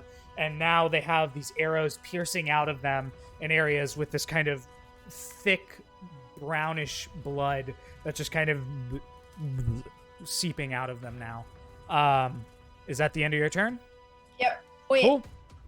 Yes. Yeah, you don't have a bonus action because Hail of Thorns is a bonus action. So. No, I was gonna move, but then I was like, I'll just stay there. Okay. With that, it is now Haran's turn. You are currently facing off with this one creature right in front of you as it's just lurching towards you. All right, so I actually want to reposition myself to be in the best tactical scenario where I can get hit by the most enemies, even if that provokes an attack opportunity. I want Okay. that. Okay. You back up 5 feet. Okay. Do I provoke any attacks of opportunity? You provoke one from the creature in front of you. Yes. All right, let's do this. All right, so it's just a regular attack. No, that's an 11. I'm gonna switch All my right. die out. That's a shame. I wanted to be hit. As it All just right. swipes out with its hand against you. You just shield up, kind of All bash right. it back and back up. All right, so remind me of the tactical scenario is, I guess, Button's in danger. Button is not in danger currently. You have now backed up basically against the altar. There's the one on the altar behind you. There's one on the ground just right behind you that Cremate is currently in a face battle of strength, kind of grinning and That one's spitting fine. off shit with each other. And then there's the one right in front of you that's now about 10 feet away from you. I guess I'll help the one that's dealing with Cremate if she is grappling and having a good old wrestling match. All right, All right, I'm gonna do a swing. go for it. That's not gonna be great. 14. 14 misses, unfortunately. All right, next shot is going to be a much better 21. 21 definitely hits. All right, I'm not gonna blow my divine load. Okay. Unfortunately, that's only 4 damage though. 4 damage. All right. Well, you go out for the first swipe, and it just misses about 2 inches too far from the front of the creature, and it kind of like pauses from its staring match, kind of looks up at you, and you just hear this like laugh, and you just take that, and you're like, no, fuck you, and you swing down again on it, and you manage to hit it, and it just kind of like recoils against it and shakes its head. Is that the end of your turn? I believe that is the best to my extent what I can do. Okay. That is the end of your turn. It is now all of their turns because they all rolled far less than you guys. As you guys are just in a tactical, very good spot, the one that's on the ground kind of stands proper, looks around at who's the most viable to hit at the moment, and matches eyes with you, cremate, and just goes for you. It's gonna make 2 attacks against you. In primordial, Cremate's just gonna say like, "Come and get it." It's kind of like taken aback by that, but if you would like to make your sentinel attack, Rob, you can. I sure would. All right, go for it. Am I getting any sort of advantage because just my martial bro is chilling? Not on this one. You guys are not at a flanking position at the moment. It can move out of the way because specifically Razz moved, so it's just a regular attack. I lost that one to the floor. That's going to be a dirty 20. That'll hit. That is going to be, unfortunately, another 4. 4. Still damage. Damage is damage. Damage is damage. The attack against you, cremate, miss on the first one as it goes out for a swipe against you with its hand. You watch as Haran kind of hits it in the back and it just kind of moves forward and completely whiffs. The second attack against you, Jesus, I keep rolling cocked, is most likely also going to miss with a 10. Yeah, misses. So it tries to go in for a bite against you, but you bashed out most of the teeth, and it's just like very... If you can imagine gums on a piece of stone, that's what it feels like. You just kind of like flex your leg as it's trying to bite into you, and it just kind of recoils away from you. Next up is the one on the altar. The one on the altar is going to stay exactly where it's at, but spin around and going for an attack against Button. Boo! So Boo! that's a 22 AC right now. Okay. Completely misses on the first one. It slams its hand down, and the shield kind of boffs it back. Gotta pick different dice. These are rolling horribly. You know what? We're gonna go for this. All right. No, you don't. You can keep the same dice. It's fine. The second attack, it kind of gets down and then just tries to bite out at you. Better, but still with the shield. You watch as the mouth kind of comes open, and you see rows of teeth. A row of teeth that are sharp and stone-like try to grind against the shield and break through it, but it just recoils back against it. It then turns towards Haran and looks at the other one who is moving forward towards you now, and kind of puts its arms on your back, Haran, and holds you there. As it is now flanking with the last one and is going to make attacks against you. First with its claw at advantage. That is a 23 to hit. Sure will. They're going to take 10 cold damage. Oh, yeah. So that one gets hit. You take 7 points of slashing damage. All right, so that consumes through 7 of my temporary hit points, so I have 3 temporary hit points. Yep. And that one takes 10 cold damage, which it takes. And then it's going to make another attack against you at advantage still because it's flanking. Perfect. That is another 23 to hit, ironically. Excellent. And it'll take another 10 damage, I'm assuming. It sure will. And then how much damage was that? The last one is only 5 points of damage. 5 points, so I take 2. Okay. And it takes another 10. The Armor of Agathis is off. However, that is the end of its turn. It is now right in front of you. That brings us to the top of the round with Button. I'm gonna stab the one that just tried to hit me. Am I still flanking, or did the person move away that I was flanking with? The person moved away that you're flanking with, so you wouldn't have advantage anymore. Razz was on the other side of it, and when they rolled out of the way, it kind of negated the flanking. Okay. That's a 16. 16 will hit.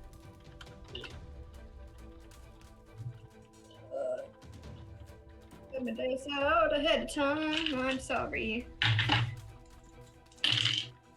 Ugh, that's only 3 points of psychic damage. 3 points of psychic damage. And All right. then I do not.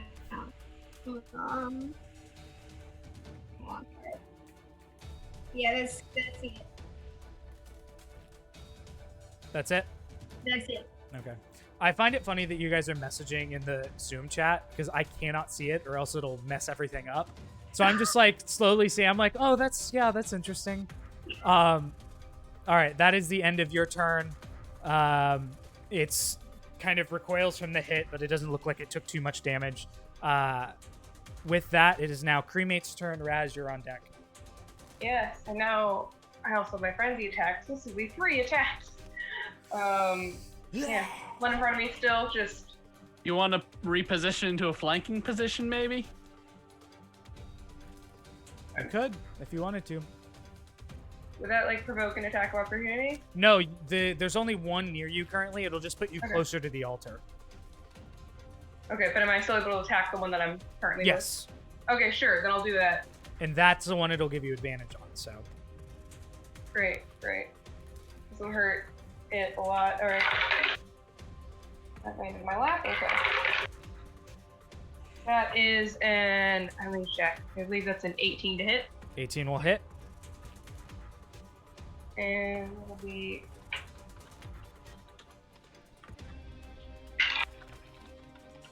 Wow, bummer. That'll be 8 damage. 8 damage, okay. Takes the hit and kind of looks at you. It's looking really hurt right now, but it's just kind of staring at you and kind of blood is kind of dripping from its mouth. It's just like... Okay. 22. So That'll hit. 10 damage. All right, how do you want to finish that one off? Just sort of like a big wind up with the Morning Star, and and then Primordial just sort of like curses him out with like a glorious yell and just like up swings him, Okay. trying to like knock the head clear off. Oh yeah, and you do. You swing upward with a curse, and it's just kind of gritting and looking down. And it tries to like block it with its hands, but the hands go, and then you take the head, and it just soars. It's gone. It's like 150 feet off in a random direction. You're like following it. You're like, oh yeah. But that one is completely decimated. You still have your bonus attack, if I recall, because you're frenzied. Yes, I will turn to what's the next closest one? One altar. Closest one to you is on the altar right now, which you are All right. technically also flanking right now with Button. Great. That will be a 24. 24 will hit. Yes. Big number barbarian. I love it. And that will be 11 damage. 11, nice. So you take that, you swing up, and then you just kind of follow it like a baseball or a softball individual following a hit. And you kind of like flip the Morning Star in your hand and look to the one on the altar, who also kind of pauses for a second to look at the head of its friend soaring off in the distance, and turns and looks at you, and you just take the Morning Star, both hands, and just whack right into the side of it, and it's like, oh! You can see it recoil from the hit. But are you doing anything else with your turn? No, that's it. All right. Hit and hit and hit. With that, Razz, you are up. I'm muted. Hello. I don't Hi. think my Hail of Thorns switches It to only- another. It's only for that one, so Yeah. it's gonna drop when that creature dies. And Well, Hail of Thorns only lasts for one shot. oh, I forgot. Yes. Hunter's Mark is gonna pop up for the other one because Okay. why not? I'm here, so why not? That you are. And I'm just gonna shoot at the guy at the altar. Okay. Yeah, that's a 21. That'll hit. And I'm gonna do the my feature. I've already forgotten. Don't ask me what it's called because I don't remember. Dreadful attack or something. Thank you. That's a. Oh my god! What happened to the paint job on this thing? That's that's an 21 damage for the first. 21. Whoa. Plus a 2 for the psychic. 23. Looking pretty hurt. And then my second hit is gonna sharpshooter as well. It's gonna be a dirty 20. That'll hit. I've been rolling really well for attacks. Sorry, guys. Evaporation. Evaporate this guy. Yeah, you can roll the damage if you want, but the sharpshooter damage alone is going to take care of it. So it's 18. Yeah. How do you want to finish this one? Can it just like hit its center and just like explode outwards? Yeah, sure. Why not? Cool. Because it's cool. You take the first shot, and it kind of pierces through the center part of the mass of its body, and you take the second shot and angle it just right, and instead of actually hitting the creature itself, you hit the arrow in such a manner that it just kind of splits the creature apart, and you watch as it just explodes into a smattering of this blood and stone pieces all over everyone.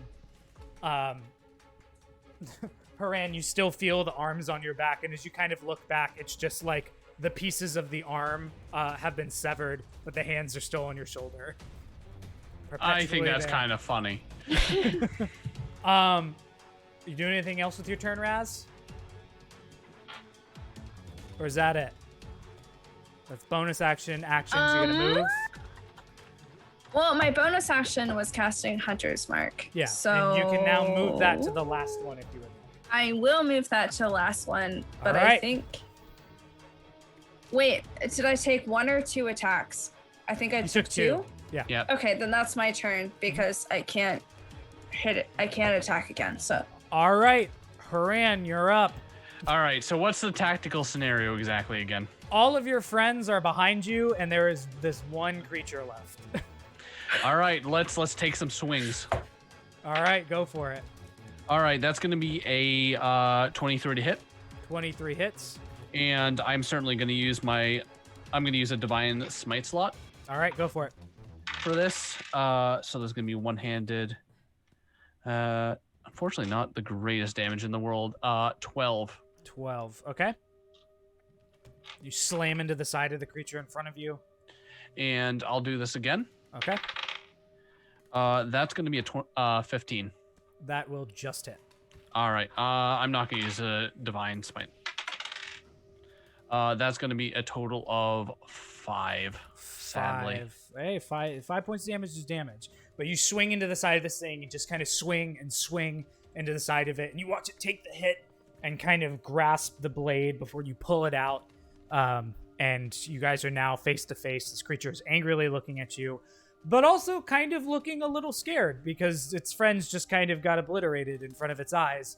And you, in this very brief moment where you're watching this creature, you gather that most of the things that have come this way were probably easy pickings, and you guys have not been that in the slightest. So with that, it is its turn.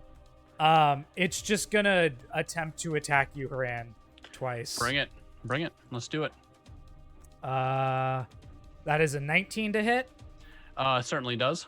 All right, and then the second one is only an 11. That misses. So you take 3 points of piercing damage as it attempts to bite into you, and you feel kind of like the dents on the armor that you're wearing kind of seep into your skin and leave marks probably tomorrow. But that is the end of its turn. So, Button, Hi. you're I up. am bleeding, making me the victor. I would like to stab. You run up and you stab. That's a natural 20, sir. Did you roll that damage? Let's hope that it's high, because I don't get any pluses for it, so.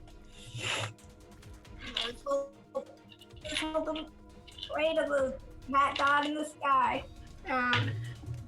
I would like to say that all tabaxi I ever play have the same religious beliefs as the Cats musical. I love it. So is this the new Cats or is this the old school Cats? Same lore. And- Old school. Okay, because is this the Butthole edition? That's 2015 is very good. Which I need to hunt down that version because I have not seen the new version, but I hear the Butthole edition is worth a view. I've seen the there's no butthole version. I It's will say that the Butthole edition does not actually exist. It was just a rumor. no, it was. 21 points of psychic damage. Ooh, Well- good hit. All right.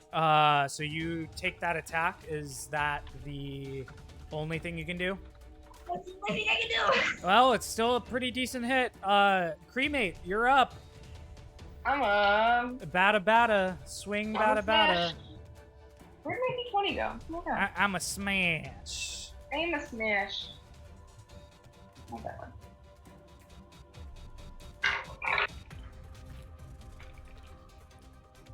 That is a 25 to hit. Yeah. Yes. And that will be 9 damage. All right. And then second attack will be a 21. That'll hit. And that'll be 10 damage. All right. How do you want to do this? Right.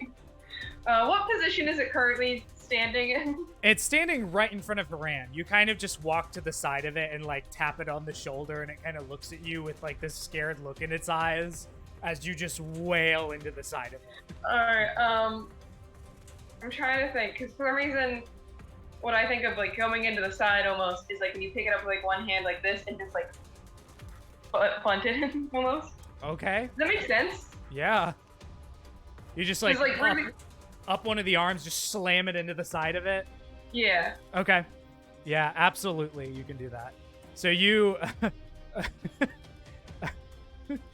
Haran, you just watch as this creature's in front of you, and you're kind of holding it at bay with your shield, and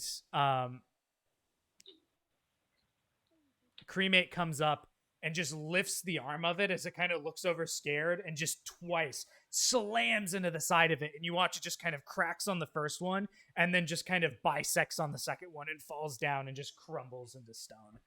And all of you are kind of left there spattered in muddy blood and stone I pieces. press the digitation on myself and it Gross. grosses out. I also just... I would love that. Thank you. Yeah. Guys, kind of take a moment. None of the mushrooms had an issue. Yes, Rob. Does anyone mind if we take a break? I actually was going to say as soon as you guys I would love that. All grab right, the that'd be excellent. mushrooms. Yeah, you guys grab the mushrooms without any issue. Head back towards the OG path, and we are going to go ahead and take a break real quick. We'll be back here in about 10-15 minutes. Stick around, and we will see you then. Alrighty, sounds good. Nice. Bye. Bye.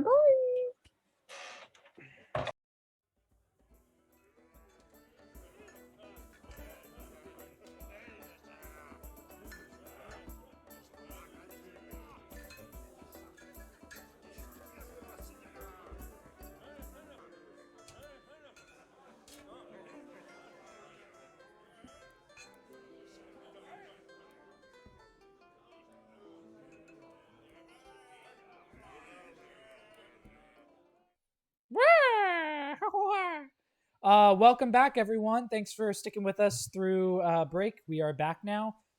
For those of you who are just joining us, thank you. We really appreciate it. Quick rundown: follow the channel, subscribe if you can, resubscribe, Twitch Prime, subscribe. We've got stuff coming up. Rob's from Table Troop. You gotta go check them out. I put a shout out in there earlier. They've been awesome. They are awesome. That's We've been throwing bits. What what are the Stream of Many Things followers doing? You know, the Table Troop folks are throwing bits. Come on, guys. Come on, guys. Join Table Troop. They've got awesome content that I am also part of at times. And yeah, we'll be throwing stuff out there. So Wheeler, can I ask you, I guess, an out of question character? When are you fully rocking the unbuttoned Hawaiian shirt gimmick? Like, when is that going to be your full-time gimmick? So ironically, I did it over my birthday weekend. Hunter got me a sleeve cut off, like brown sport tank top. And when we were hanging out in DeLand for my birthday, You were in DeLand? Yeah, we were visiting her family, and I was seeing her dad for a very specific reason. So I was rocking that look, and it looks very good on me. It does. You also have very beautiful arms, if I can be a little gay right now. You can. It's okay, because I'm also a little gay for the arms. I work them out. That is the only reason why I have them. My partner is also a little gay for them, so works out. Let's just all be gay for each other's arms. I think that's... No, I'm also a little gay for your partner's arms too. So yeah. Does she have good arms? Yeah. All right, ask her to flex next time she's on cam, because she likes to invade during the downtime when you're part of Table Troop. Every once in a while, yeah, she likes to interject and come in, and I love it. I love being able to see her. So, okay. Sorry to step away from the gayness for all of you who are Juno stole Kelly's seat sometimes. Yeah, I'm stuck standing up, and I realized that where we left off.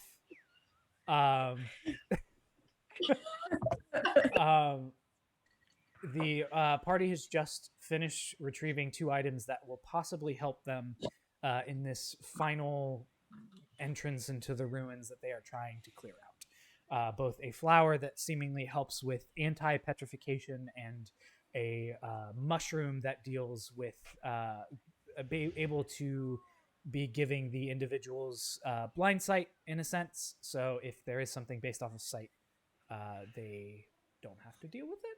And from the conversation that they had with the individual earlier, it seems like there's some kind of petrification aspect that they're trying to get away from too. So as you all make your way away from this attack that you had just been a part of and completely obliterated, which I was saying on break, if this is a masterclass on how to help your party, it's also a masterclass on how challenge rating is bullshit.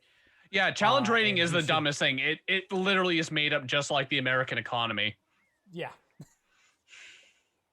Just want to point that out there. So Wizards, get your shit together. Totally rewrite that. Yep.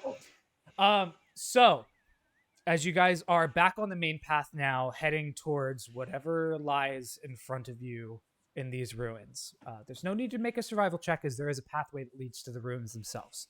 You do manage... What's up? I'm sorry.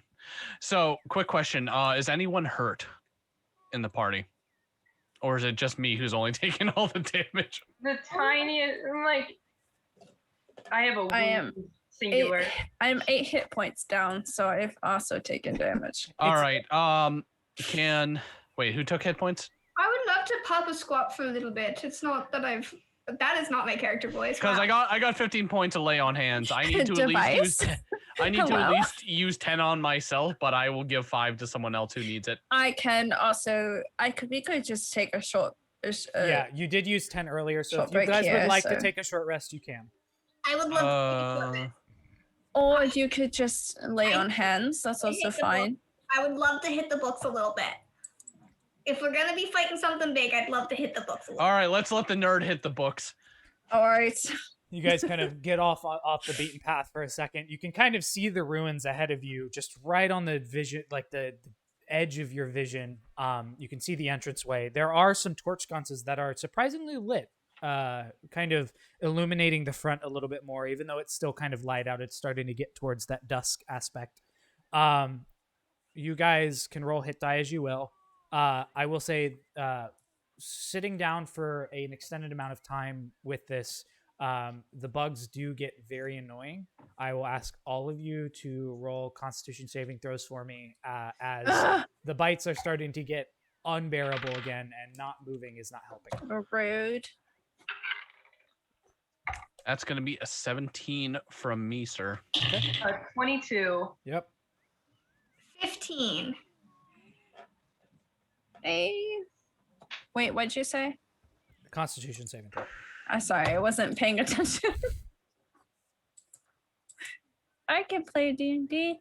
That's a 17 for me. 17. Yeah, you guys are fine. Each of you in turn have weird moments where you watch as like the bugs are coming down, and it's ironic because usually it's like saved for people who like, you know, you hear about it that strong people, they'll like flex and you'll watch mosquitoes like burst.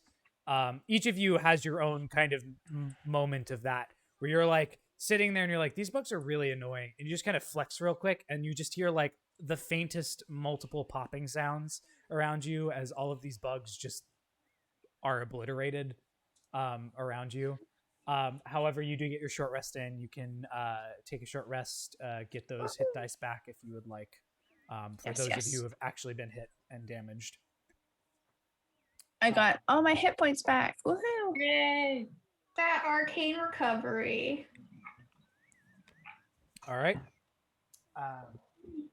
Getting back up from the short rest, you guys start to head towards the ruins. Sorry, I apologize because this is a player question who doesn't use D&D Beyond. Do I manually have to roll my hit dice? Yes. Yes. Okay, thank you. Thank you. I apologize. 5 because you're level You 5. gotta. But I used a total mark, of 3. Okay. Yeah, you gotta mark how many you get, and then you actually have to manually enter. Okay, thank you. It's weird, but yeah. Yep. All right. Alrighty. So, getting up from the short rest, you guys begin to move towards the ruins. And much like many of the things that you've seen around here, it is dilapidated. It's crumbling in areas, and it's very odd that this piece has stayed up as long as it has. Whether by good roofing, which as an archaeologist I've been told is the only way to make sure that ruins stay put is a good roof, or good stonework, or some other magical aspect. You're not quite sure, but as you kind of walk and step up into it, the torch sconces lie before you, and there lies an open doorway into what seems to be a dark interior. We did get mushrooms. Yes, you have mushrooms, and you have How many? as many as you want. Again, they don't last very long. They only last. These last a little bit longer. I said a minute before, but they're actually about 10. So. Okay, I will take 2 mushrooms then if I get as many as I want. I want to eat one. Yeah. Let's trip Yeah, you. I will also eat right one. now. I will say, I don't know what it is with me this week and you guys doing mushrooms. I like Tuesday. I think you're mushrooms. trying to say you're a desire in real life. You know, No. it's a little bit Freudian right Okay, now. 6 So months and I'll move to a Asher- state that actually allows it. Asher ate a bunch of mushrooms for our D&D campaign on Tuesdays. He did. These are a little Like, bit a different lot. than those. And Kyron had to go save them. Can I start ritually casting detect magic? Yeah, absolutely. All right, Do you want to pause I will. outside, or do you want to like do it while you're walking? let's pause outside if that's Okay. okay with everybody. I just want to like, Yes, of course. thank you. Okay. Don't bully me. Okay. Good point at Mr. has been making fun of me for reading books all day. I know this is technically a one shot, but I really like thinking of Button as like a munchkin black cat, as like tiny and like Yes. pointing up with like stumpy arms. Yeah, that's the vibe. I'm like, I will text you the exact photo that was inspiration for this character. I'm about it. Wait, what about me? I'll send it to the group chat. As you spend a few minutes outside, you guys eat the mushrooms. You technically only need 1. It's not like you eat 2 and then the effect is 20 minutes. It's just like you eat one, it lasts for about 10 minutes, and then you would eat another one. But you eat two nonetheless because you have as many as you want. I mean, do they taste good? They taste very earthy. They're raw mushrooms. Dope. Nice. Are they like bitter or are they? No, they have a savory aspect to them. They are actually quite good. There's like a nutty kind of earthy Nice. taste to them, and the texture is very much of mushrooms. You guys have had those prior. Yummy. And for a moment, your eyes kind of like blink, and you feel like really strange, like not trippy, but like your eyes and vision have enhanced slightly. Things become a much more clear, and you can actually see down this dark hallway quite a bit. And as you kind of like close your eyes, you can kind of feel just like the natural energy around you kind of sonar out from you, almost like there's like this electrical pulse that seeps out. And as it does, you can see to a range of about 30 feet your surroundings. It is quite weird, slightly uncomfortable because you haven't been through this before, but also pretty cool. I'm gonna pop one too. Okay, Anyway. you pop one. Cremate, are you just like, nah, fuck this? No. Create popped one. Okay. Drugs. Just kidding. Don't Midsummer. don't Only- don't only when they're DMCA us, legal. Twitch. Yeah, don't Only when don't they're DMCA legal. us. Anyway, as you guys do this, you finish ritually casting detect magic. The sconces are magical. There is a conjuration aspect to them, which you would imagine to be so, seeing as they are continuously lit in this area and not going out at all. Other than that, there isn't anything around you at the moment. Okay. Okay. Well, my detect magic lasts for 10 minutes. Same amount of time as this. So let's go. Should we walk around and see if we Quietly. quietly? Quiet. Yes. Very quietly. Okay, everyone, go ahead and roll a stealth check for me. Okay Oh then. God. Okay. Okay. What my stealth rolls, despite still having good decks, specifically just the stealth rolls suck. That was an 8. Wow, I rolled a not so good one. That's a 17. Okay. 22. 18. Didi, that's the lowest roll I've seen from you in like a year. I'm sorry, my dice just like me. The only time Gizmo rolls bad is when I roll for Gizmo. Give it the water balance test. Let's see if they're loaded. It's the critical The- roll yeah, dice. What can I say? I have to say this, the Vax and Pike dice have been very kind to Didi. They Like, have. very kind. I wouldn't be They really surprised have. one bit if the critical roll dice are loaded. Yeah, I they were vote just like, let's just make it really nice. People will buy more that way, right? I mean, yeah, that's the greatest marketing ever. It's just like, oh, the lowest you can roll is a 17 or 18. I roll like sevens. Occasionally I roll a 1, but usually it's when I have advantage. So then I roll again and I get high. I had a friend who, when he started getting to D&D, he was doing the water saltwater balance test, and he was buying like perfectly. It's weird. It's weird. I just get pretty dice. I get flamboyant dice. I I think look definitely nice. also get pretty dice. Clearly, I get pretty dice. Yeah, actually, if I can give a shout out to a person in Asa's stream, Roll for Absolutely. Mischief. She is she's a resin dice maker located in the UK. Her name is Tabletop Crafter. I'm thinking about buying some dice. She also makes some Moogle masks that I'm thinking about buying for my Final Fantasy 14 crew because we've been playing that so much lately. Yeah, Asa's also a cool guy. Go ahead and go check him out. Anyway, Oh yeah, Roll for Mischief. Shout out to Asa, the dude, my dude. He's great. yeah, I threw a shout out in chat. Okay, so as you guys enter this area, if you can't tell by the change in music,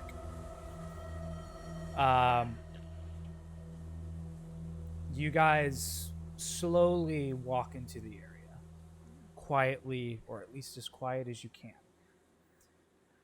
You can hear what sounds to be like distant pacing footsteps echoing through the halls of whatever these ruins are. Down the way that you are currently walking towards. You're not quite sure where they come from, but you can see multiple statues now kind of lie in areas in various states of horror and panic. Some in the midst of battle, some seemingly destroyed by some weapon attack or other style of things. You start to see long, look like arrows,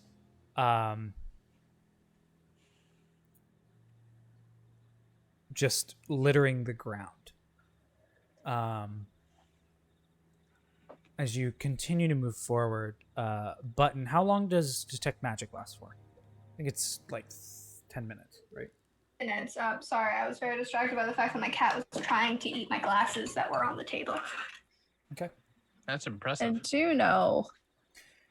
Nearing the end of the time, as you guys are quietly and slowly walking through this area, you do get a ping off of the walls on opposite sides, identical to each other. There seem to be faint evocation magic that is connected to the walls as you guys are walking forward. Are any of you good with traps? I'm good at taking them. I can, if I only good at things I can see. Okay. I'm gonna just waste a big spell. And I cast Dispel Magic. Okay. On which one? The one on the left or the one on the right? I don't like that. The spell itself, or the magic, I can detect what type of magic it is. Can I? Yeah, what type of? it's evocation specifically. Are they both pinging the same evocation vibes? I know it's specifically just the school. Yeah. I'll do. Can I like get closer and like not be super close to it, but like close enough that like my blind sight could take a closer look? Yeah, you move forward, and you see what seems to be set into the walls, very roughly cut gems of some kind that kind of glow with a faint magical energy. From a distance, you check it out as to not possibly Trigger it. Yeah, that's the word I was looking for. I'll do the one on the left. Okay. You cast it towards the one on the left, and you see like this shaky, warbly energy hit it, and you watch as it just, and the light within the gem just kind of dissipates. Does it seem like the two are connected? In a way, yes. The other one stays lit, but this is also about a 20-foot wide, like, hallway. Each time that you've come by any intersection, it seems to be caved in, so you're just continuously heading down this one hallway. You gather it probably has two of them because of distance. So if you hug the left side, based off your general intelligence and investigation, you could probably get around without too much issue. Okay, cool. I will suggest to everyone that we hug the left. I will hug the wall. Yeah. Same. Hello, wall. I love you. Oh, hey, look at you, Wall. As you guys kind of hug the left-hand wall and pass by it, Button keeping an eye on the other gem on the other side, you slowly inch past till you're in direct line with it. Make it past about 10 feet and seemingly are not affected by whatever it is. No. You continue moving down. There's a couple loud moments, including the hug from Haran on the wall. That kind of, even though it was quiet, the way that the stone is, it echoes across the stone and moves forward, but you still hear the sound of pattering feet. There are now more often statues of individuals that you can definitely tell are not naturally crafted statues. And you start to get the sense that you're getting towards or closer towards something diabolical as more and more statues show up in various states of destruction and brokenness. So what are we thinking here, team? Anyone have any of those things called hypotheses? Well, Should we pop the flowers soon? Because we each have a couple. What? nom nom nom. Just in case, if it pops out suddenly. I'll pop one because we have 3 each, correct? So we could all. But they only pop one last a now. minute. Yeah, they only last a minute. Yes. But even if we start fighting now, like at this exact moment, that's enough time, I think, for all of us. And you have one of you only has 2, but there is. I only have 2. Yeah. I was thinking about it, and I was like, maybe it's a bug. But then I ate a bug, and I was like, it's probably not a bug. I'll hold off until I see the creature, or quote unquote see the creature. Can I do something just because I have the option? Can Sure. I divine sense the area? Yes. I will say you can do that as you guys are walking out into what seems to be a centralized, large circular room that kind of has grows down into some kind of like lounging area. Yeah, can I primeval awareness as Yeah. well? Yeah. You Let's can. stack this shit. Yeah. Why not, right? The room itself is bigger than the 60-foot radius that you have, Haran. But as you walk in, you do see what seems to be, it's very dimly lit. You still do have the blind sense, but it is a very dimly lit area, and you see what seems to be various amounts of tables and materials for crafting and creating things. You see what looks to be many of these statues kind of in a specific grouping area, and a few unpetrified bodies laying on a table in various states of what looks to be, with your general vision, all of you see slightly eaten. Yes, Rob. So sorry, did you say unpetrified? Mm-hmm. Okay. Mhm. The ones that are slightly eaten are unpetrified. As you walk into or stealth into the proper area of this room, divine sense does what? Is it celestial fiend or undead? Let me double check just to make sure. Can detect good or evil. You can sense any affected by the Hallow spell or know anything of celestial fiend or undead within 60 feet. But specifically, I guess I can also detect good and evil. There are no celestial fiends or undead. Evil is a bit of a hard thing to focus on. This general area gives off that vibe. So you definitely feel like there's something not great here, but you can't sense fiend, celestial, or undead. All right, I will communicate to my party that I'm like, this whole area is just full of crime. Razz, primeval awareness. Aberrations, celestials, dragons, elementals, fae, fiends, or undead within 1 mile of me, or within 6 miles if I'm in my favorite terrain. Would you consider this to be forest? Yes. Then yes, 6 miles. None of those ping off. There are a few on the outskirts of it, outside of the ruins themselves, just where you are. Specifically, fae. Sounds about right. Yeah. In My here, friends, my family. With detect magic still up, do I detect anything within 30 feet of us? there's a general magical buzz around here via the petrification aspect, but there's no pinpoint. Okay. Any particular school?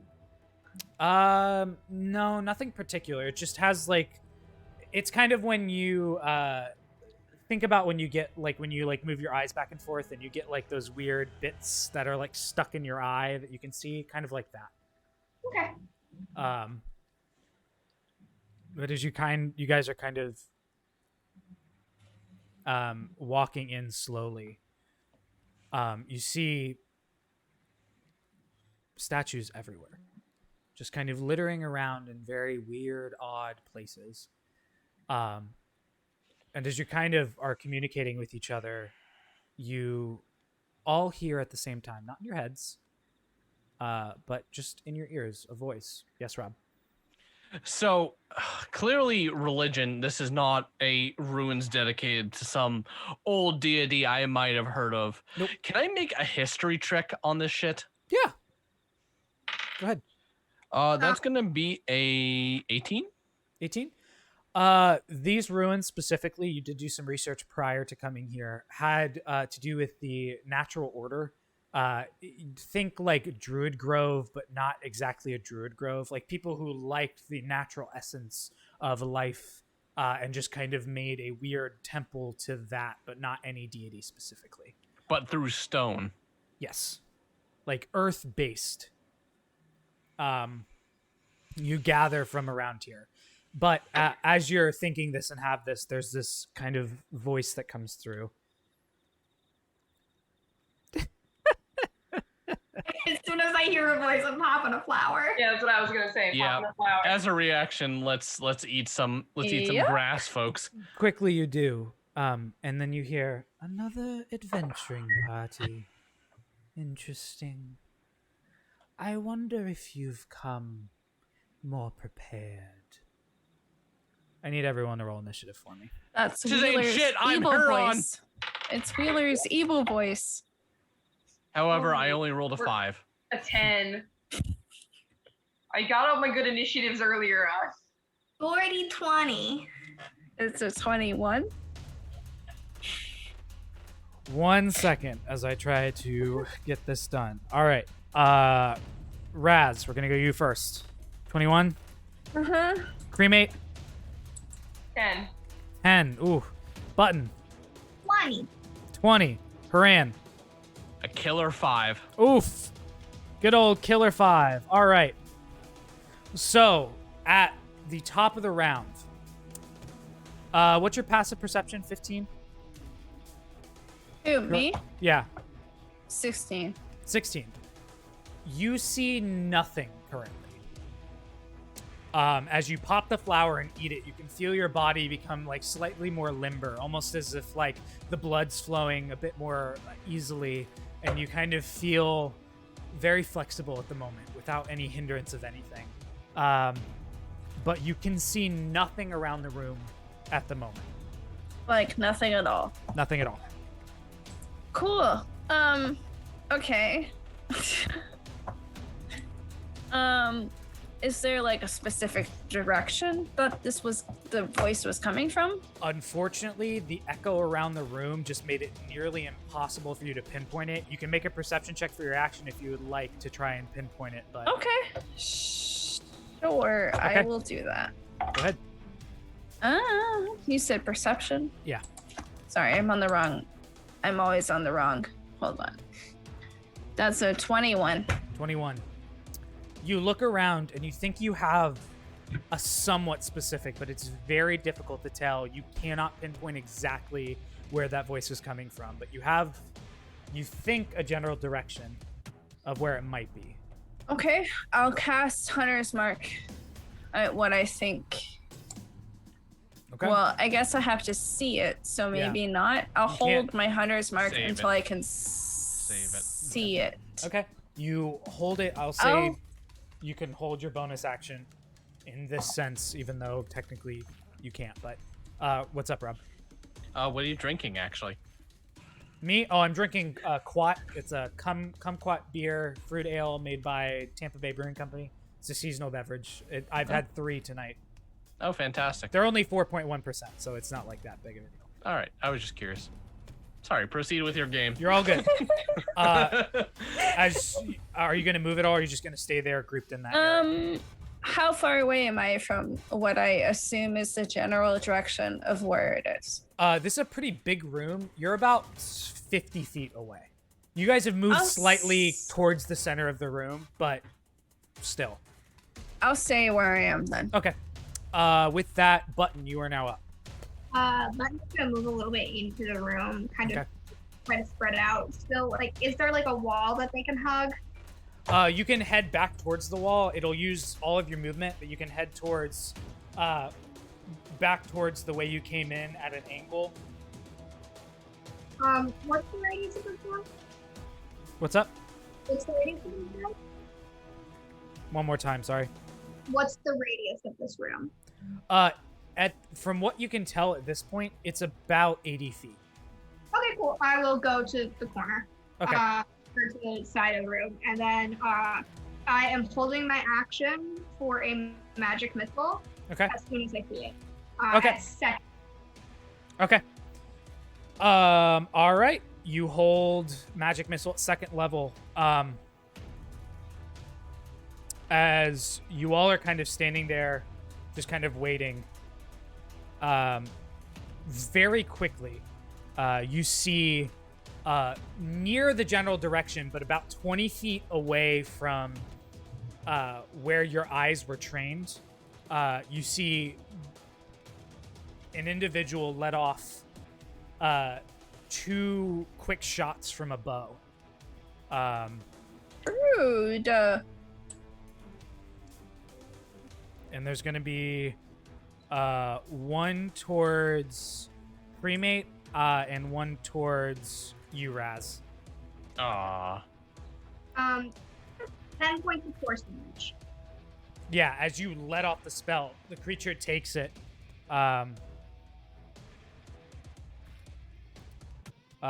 Cremate, the one against you is a 24 to hit. That hits. And Razz, the one against you is only a 13. Nope. Yeah. So you being a ranger, seeing the first shot go off, you prepare yourself for the shot to come off towards you and just kind of duck out of the way as the arrow comes slamming through. Cremate, you take 6 piercing damage and, oh man, 12 poison damage as it shoots into you and it kind of embeds itself half an inch into your body where you pull it out after you flex on it, but there's this pulse and you kind of double over in pain as there's this poisonous poison that kind of seeps into your system quickly before you shrug it off and kind of come to. Does my hunter's mark move towards where it is? Okay, cool. You can release the hunter's mark and it is now hunter's mark. And now that it's kind of revealed itself, what you guys see before you is seemingly a humanoid female in origin, but the hair seems to be moving in a very weird fashion at the moment. And that kind of makes you severely uncomfortable. Oh, we got a goddamn Medusa. As you guys make eye contact with it, there is this moment of like coy smile, and you kind of feel this presence come over you, but because of the flower that you guys just ate, it doesn't affect you. And you see the smile kind of turn to anger. That is the end of her turn. Give me 1 second as I try to pull this up. Okay. Next in the initiative count, as you guys are kind of now focused on this, Button, you from your position see what looks to be 2 of the statues come to life and start to slowly inch their way towards both Haran and Razz and go out for strikes against them. Fine. As you both, too late to see it, kind of see these creatures come out of nowhere, not expecting the statues to come to life, and swipe out against you. That's a natural 1 on you, Haran, so you just kind of bat your shield up, and it just kind of falls back and lands on its back, knocking itself prone. And the one against Razz, nope, is a 8.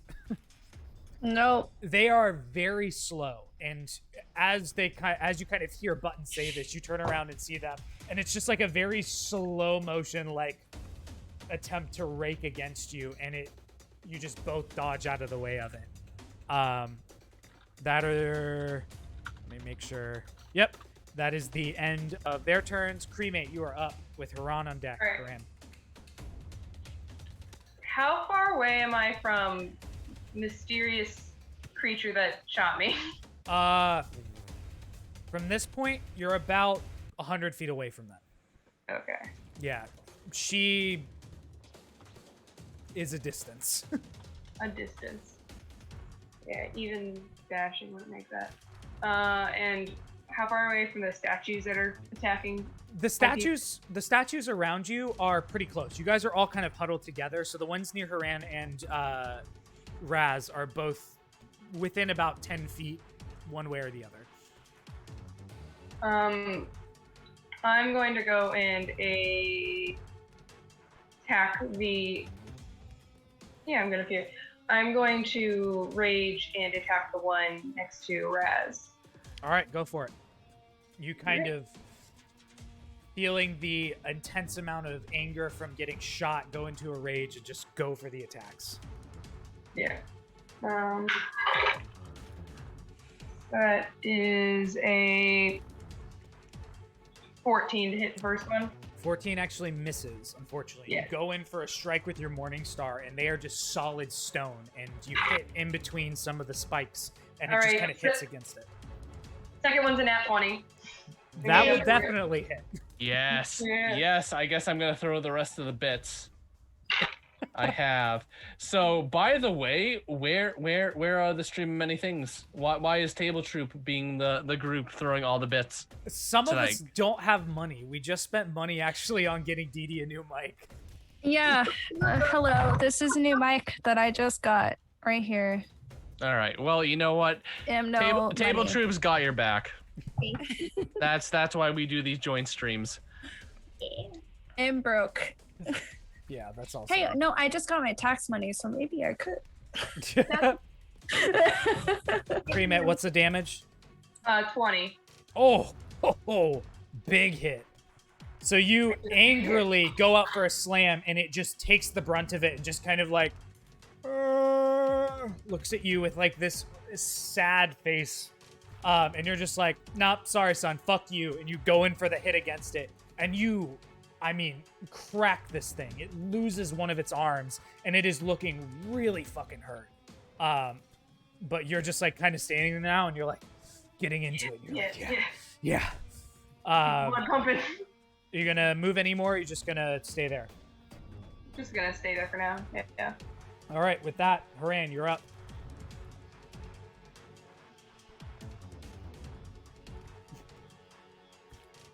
I'm just throwing money at you guys. Hey, I'm having a great time. Yeah, let's go. For it. Oh, look at that. Billy just cheered 500 bits. Thanks, guys. Really appreciate it.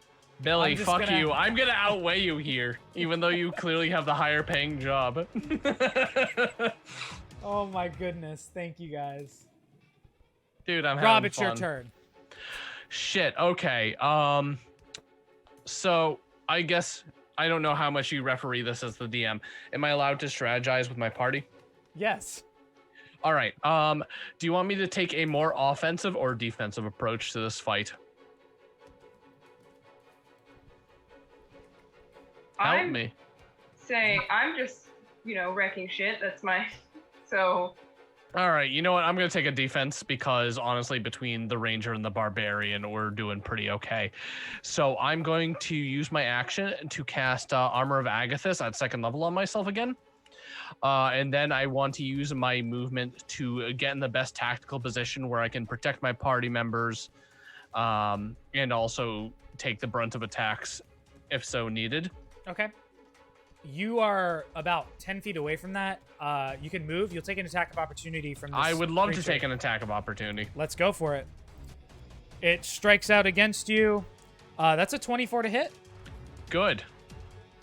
You would have to roll a Constitution saving throw, but you're immune to petrification for the time being. So that one takes its slash against you.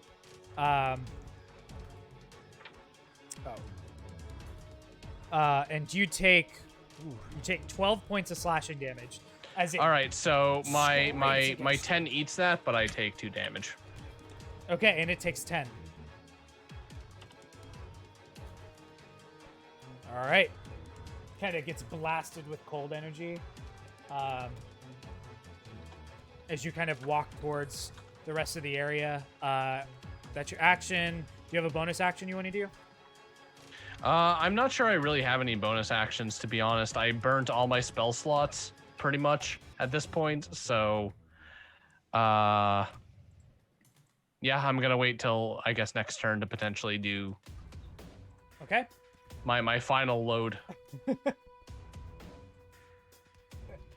Billy's issuing a threat. He says, "I have more. Impress me."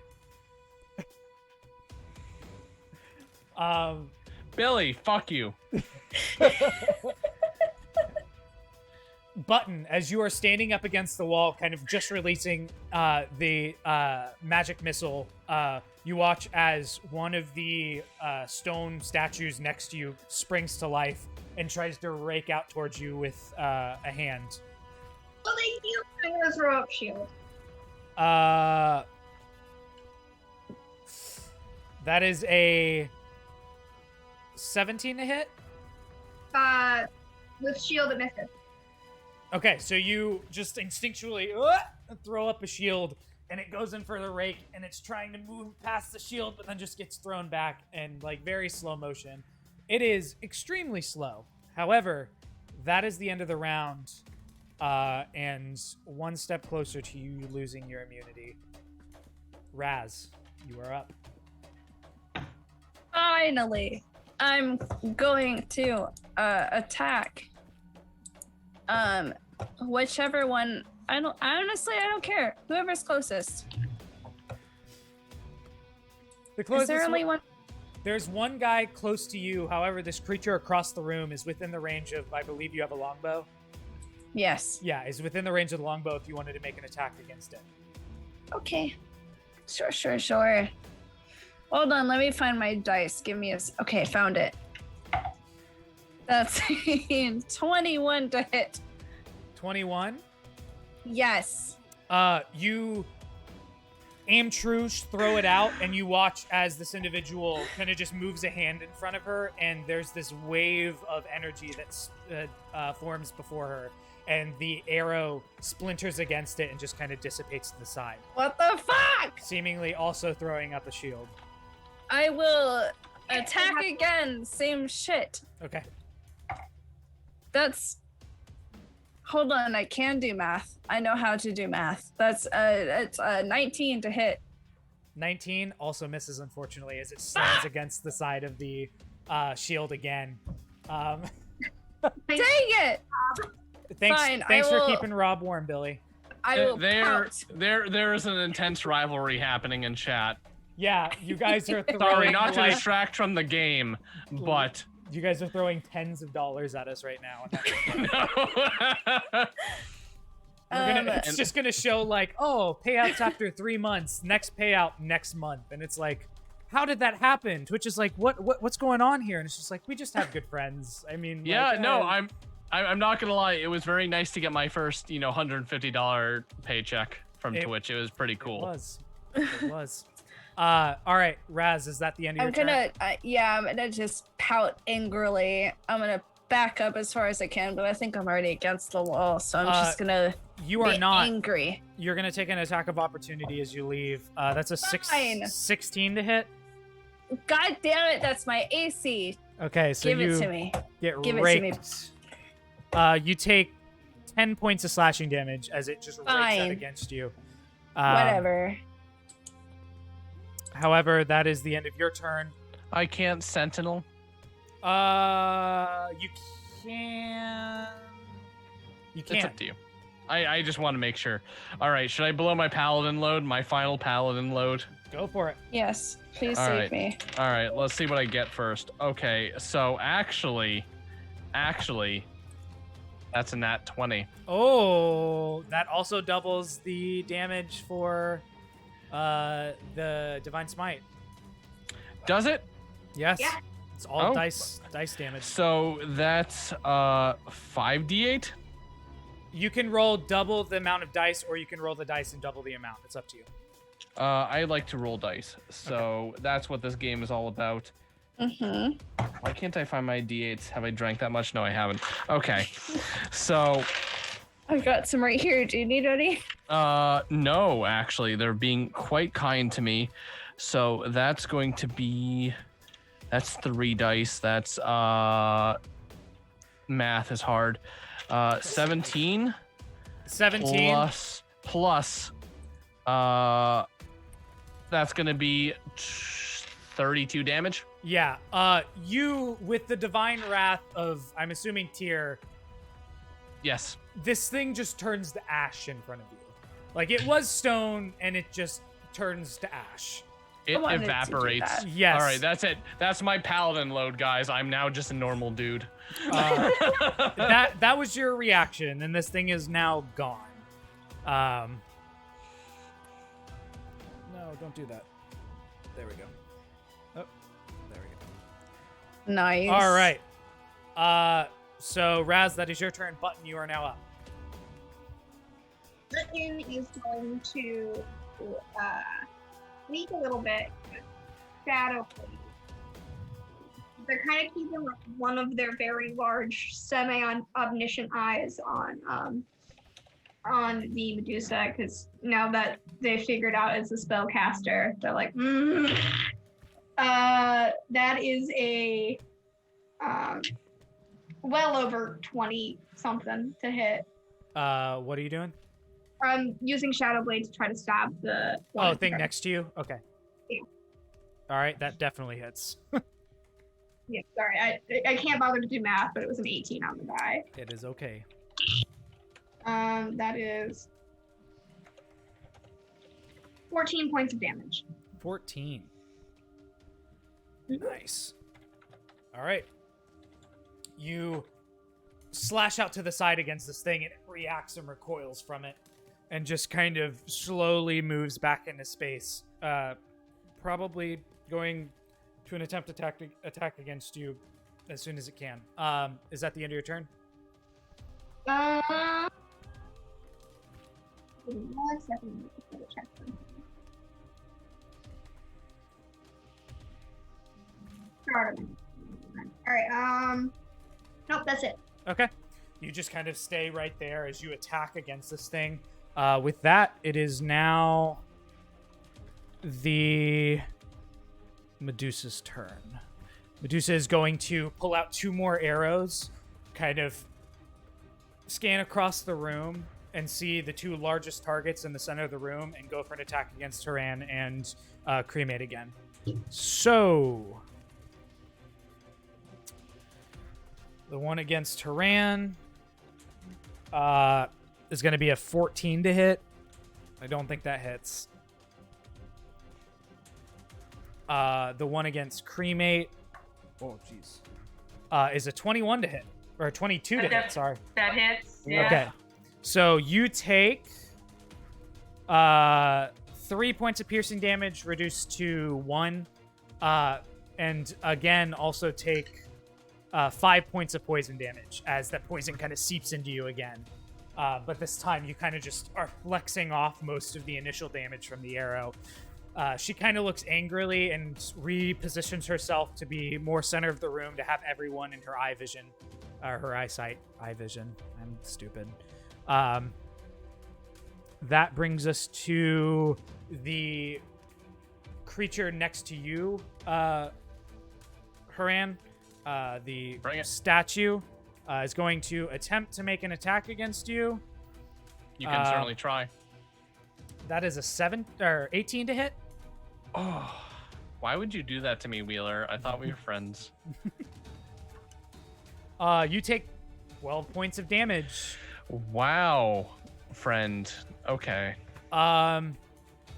However, that is the end of their turn. Also, I know I'm the DM. I will be right back because I really have to pee. Now that he's gone, are you Chat- guys ready? Wow. You get a spell. I'm gonna also grab some water, I guess. You know while what I he's should gone. too? Also, this jacket is really tight to me because Billy's shoulders are way thinner than mine, and it hurts. Yeah, and you don't want to accidentally rip it. Yeah. As someone who's worn shirts that are too tight for their back. I can't even take it off because my shoulders are so broad. That's such a mood. One time I got rocking a t-shirt in Times Square, like Forever 21, and it was like one of the dressing rooms. I couldn't get it off. And I spent maybe 15 minutes trying to get this thing off. I got it on no problem, but like getting it off was... Yeah, I'm gonna return it to its owner, so I'll be right back as well, actually. Okay. Got a vamp. How you doing, Merc? Doing good. Cremate's seen better days. How's Creep? Oh shit. Unfortunately, despite all the damage I'm resistant to right now, poison is not one of them. Oh no. Just for your concern's sake, you would know that as an abjuration wizard, Button gets a certain amount of like temporary hit points whenever they use an abjuration spell, and like they just used one, so they're fine. I could cast They're Cure technically- Wounds, but I would waste all of my spells. That being said, Cremate, you are up. Oh Emma. So the one that I was previously attacking is Ash. Yes. There is And another so one there- now. Yeah, I will move to the other one. Okay. I get 3 attacks. That is a 24. Mm-hmm. Go ahead. And that'll be a 14 damage for that first one. So close. That'll be a dirty 20. Yeah. It has one hit point left. You take that second attack and it just crumbles. Okay. Alright. Your third attack, unfortunately, won't be able to hit anything because nothing's around you. But you can use the rest of your movement. What's your movement speed? 40. 40. You would still have about 35 feet left. So you Alright. could actually technically get to the one that's been harassing Button Sure, and I'll make get an to the... attack. Yeah, I'll attack Button. She's just like Fucker. run over and just I died. That'll be another 24. yeah, that'll hit. Go ahead and roll damage. And that'll be 13 damage. 13. This one also, between the Shadow Blade and this, just gets decimated and crumbles before you. Doesn't look like currently there's any more of these on the table, but you don't know how long that'll last. Is that the end of your turn? Yes. Okay. It would be Haran's turn. Rob is trying to get that jacket off of his body, I do believe. So Okay. he'll be back. Okay. So, How's everybody's day going? yeah, it's going. It's awesome. I'm having a great time playing D&D. You know. Hope you guys are having fun. All right, I'm back. Okay, it's your There you turn. are, Okay. My turn. All right, what's the tactical situation, DM? All of the currently moving statues have been destroyed. Now it is only the Medusa, who is about, at this point, about 90 feet just straight ahead of you. All right, I'm gonna dash. All right, you start running. You get about 60 feet. She's still about 30 feet away from you, but... Good, because fuck that bitch. all right. Is that the end of your turn? Yep. All right, Razz, you are up. Oh, same shit. Go for it. Hopefully, different roll. Yeah, different roll. That's a sharpshooter. Sorry, didn't say it, meant it. That's okay. That's. It's a one-shot. You're gonna have to assume that I sharpshooter yeah, every single yeah. time. That's a 24 to hit. 24. Yeah, she attempts to throw up a shield again, but it makes it through the shield and does end up hitting her and piercing. And the feature that I have, if I can find the D4. Here's a D4. Found one. Nope. Yes. Found one. Okay. Great. That's a 4 for the psychic damage. Okay. Hold on, I can math. 20 for the other damage. All right, so 24. Hey, Yes. Rob, you know, it doesn't matter if it's $10 or 5 cents. It's appreciated. Well, I have an awkward number of bits at this point because I've had a bit too much to drink and numbers confuse me. So, that tends to Same. happen, yeah. Uh-huh. I just Same- want to throw pennies at you, like. Shower me. Same attack. Okay.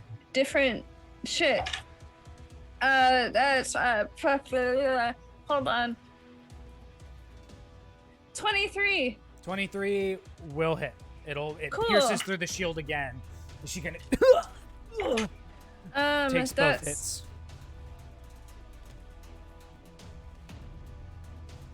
uh 23 damage. Nice. She's now got 2 arrows kind of sticking out of the side of her body. As you kind of growl at her, and she kind of growls back at you. Is that the end of your turn? Yeah. Also, did you remember the Hunter's Mark damage? Yes. Okay. Just making sure. Yes, I Dope. did. In I that did. case, That time I did. I've been listening to campaign 1, and my inner Matt Mercer, that is a very small, like tiny piece of myself, is coming through in that. Anyway, I rolled an 8 plus a 5 plus a 10. So Cool. yes. but I remember both times. All right. Button is going to hustle 30 feet closer. Stop. And then just hurl a firebolt at this person. go for it. Give If me you that need to hit a fire big bolt. AoE that'll hit me, I'll take the damage. It's fine. Oh no, I don't have anything big. Yeah, this is just good old bolt. Not a lot ball. of spells. In that would- case that's weighing on your conscience. That's a dirty 20. That won't hit, unfortunately, as the shield is still technically up. You watch as you cast the firebolt out, and she kind of instinctually recoils, not remembering that the shield is up, and it just slams against the side of it and dissipates down. Brown and I know I am not a halfling nor any other, or not a goblin, but can I like find partial cover behind any of the statues? Oh yeah, absolutely. Okay, I'm You gonna can just move behind a statue real quick. There's multiple in here.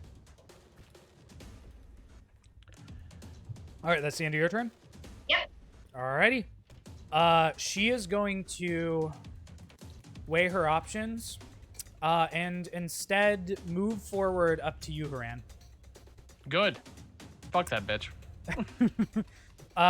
You watch as she kind of quickly, as she moves, puts the longbow over her shoulder, pulls out the short sword, and just kind of runs towards you and just flurry of attacks against you. That is 15 to hit. Misses. That's a 7 to hit. Misses. That is a 19 to hit. That will hurt me. She goes through with a strike with the short sword. You parry it with the shield. She goes through with an uphand one, but you just kind of duck out of the way of it, and it puts you, unfortunately, forward as her hair, you now notice, is just a full-on group of snakes that come out and just start snapping towards your face, and you get bit multiple times. You take 6 points of piercing damage. Ooh, I'm not looking hot. And 18 points of poison damage. I am now at -5. You are unconscious. Oh no!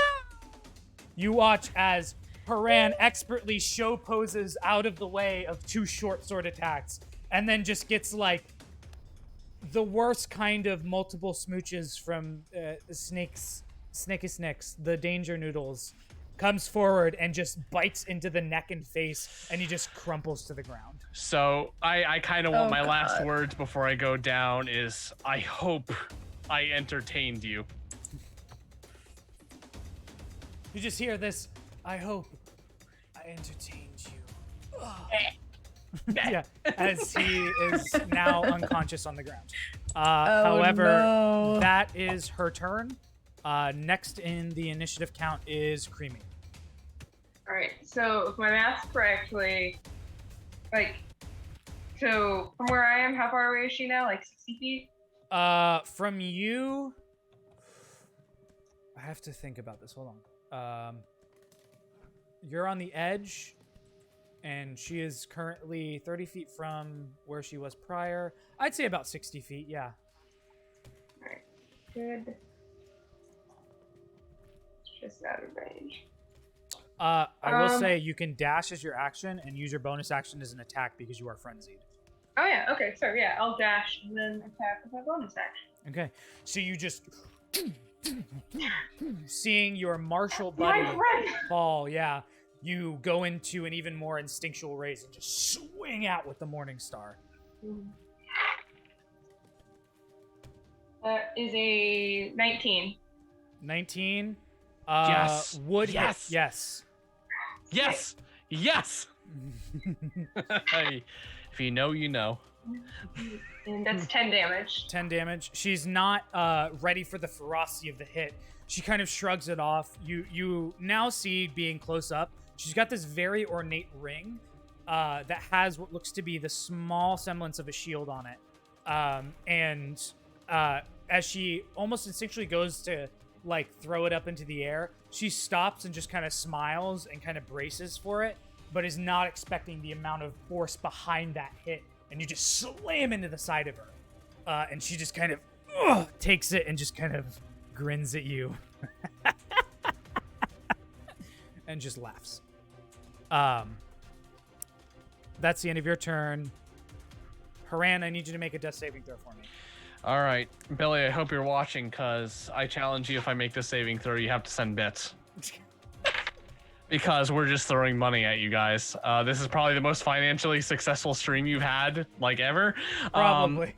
And that's going to be a 17, so I save one. You do save one. You are not inching closer to death today. However, that is the end of your turn. Top of the round, Razz, you are up.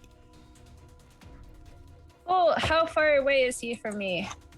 He is currently same distance because you walked over towards Button, if I remember, against the wall, so 60 feet. All right, cool. I can't do shit then.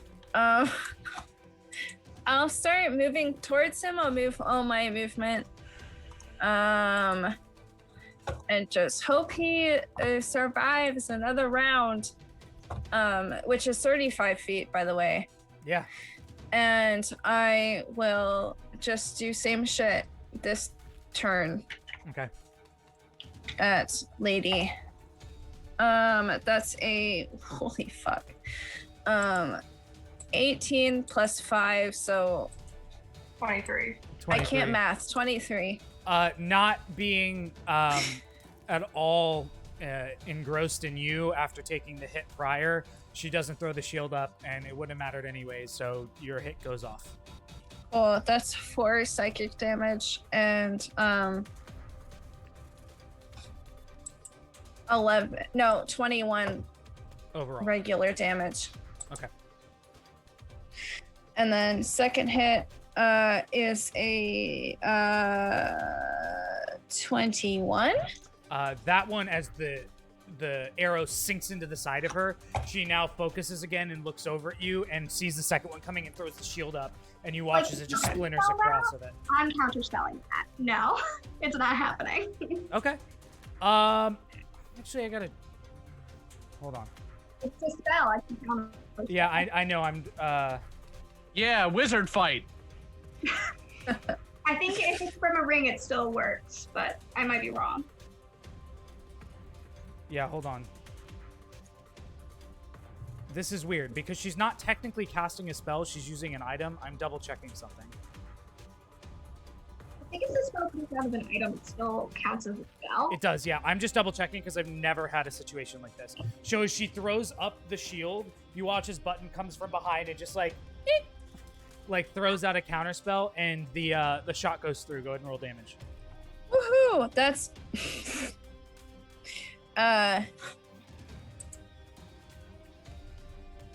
Wait, sorry. I can't. Sorry. Math is hard. 23 damage. 23. Ooh, yeah. Ooh, Takes the yes. second hit, not That expecting beautiful it. ranger damage. And you see her now kind of cremate Sharpshooter right coming in front of her. You for see the win. blood kind of pouring from the wounds now as she's like frantically looking across the room and trying to figure out what her next move is going to be. Just heavy I'm breathing. gonna flying at her side. yell. Can somebody help him? I'm fine. This is fine. With that statement, it is now Button's Character flair. That's my I turn. got nothing. So Button is going to Make the bad people go away. I'm not gonna pull up the spells, unfortunately, so I can't go away. One, how bad is she looking? She's looking pretty hurt. Like, you I'm- guys did some massive amount of damage to her that she was not expecting. You are... Secondarily, do I know anything in particular about Medusas? You are aware of the fact that... Actually, I'll let you make a free history check real quick. Natural one, I don't know jack shit. Yeah, you're like, snake hair lady thing? Yeah, I don't like snakes. Seen them on the front of shields before. Oh, what's up, Rob? Am I on deck? No. Okay, I'll be right back real quick. You're all good.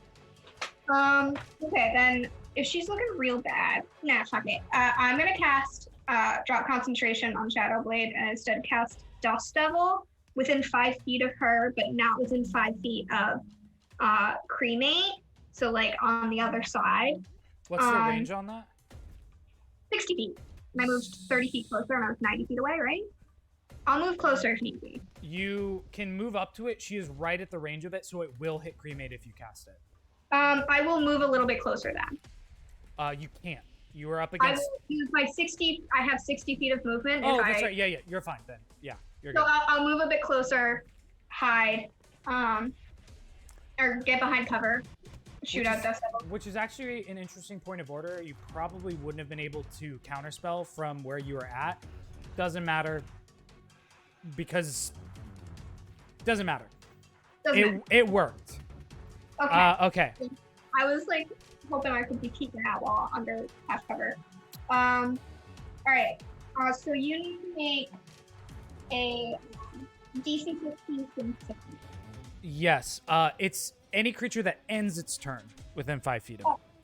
That's fine. Then. Okay. So you move forward with your feline agility, rush forward, and you watch as you pull some of the energy and essence of these crumbled statues that you guys just like destroyed. The one that your party member Haran had literally just obliterated. You kind of pick up some of that dust and like blow it forward, and you watch as it kind of takes shape and is kind of just sitting right behind this Medusa creature, waiting to do something. All right. There's a little cat. Yeah, there's just like you see it, and all of you that are still conscious are looking at it, and you watch as this this like big creature is just kind of like behind it, but it's really just like a bunch of small cats like running in a circle at the bottom, like creating this like little tornado of dust. The little cat sneeze is also from Button as the dust whipped by them. Yeah. All right, that is the end of your turn.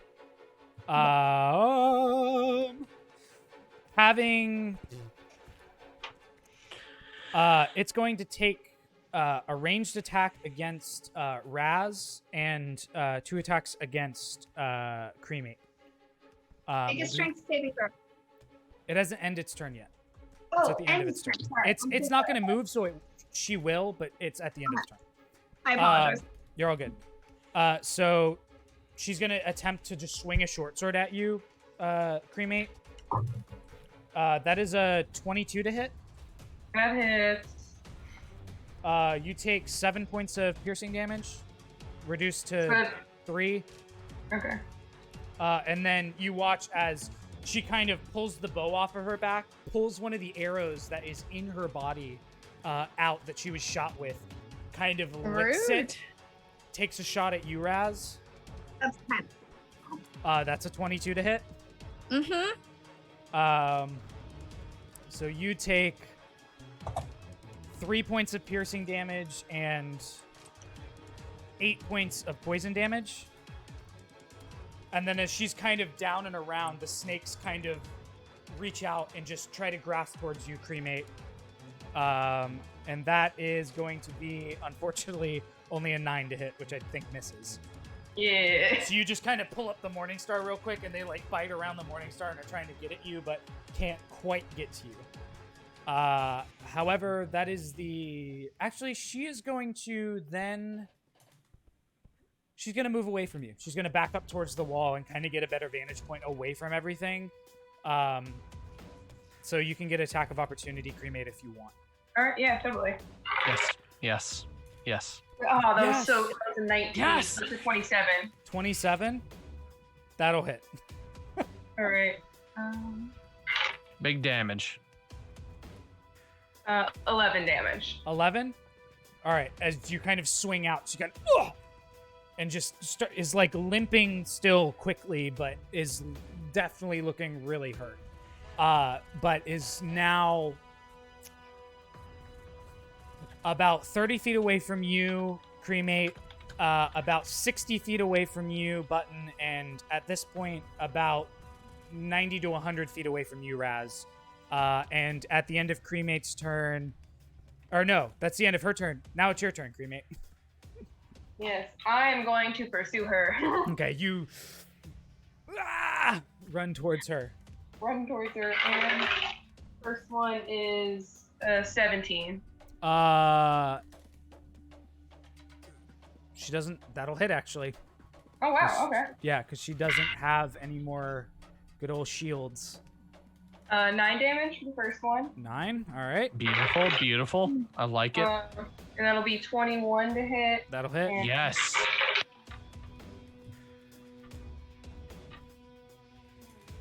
another 9 damage. All right, And a 27 to hit. that'll hit. Oh.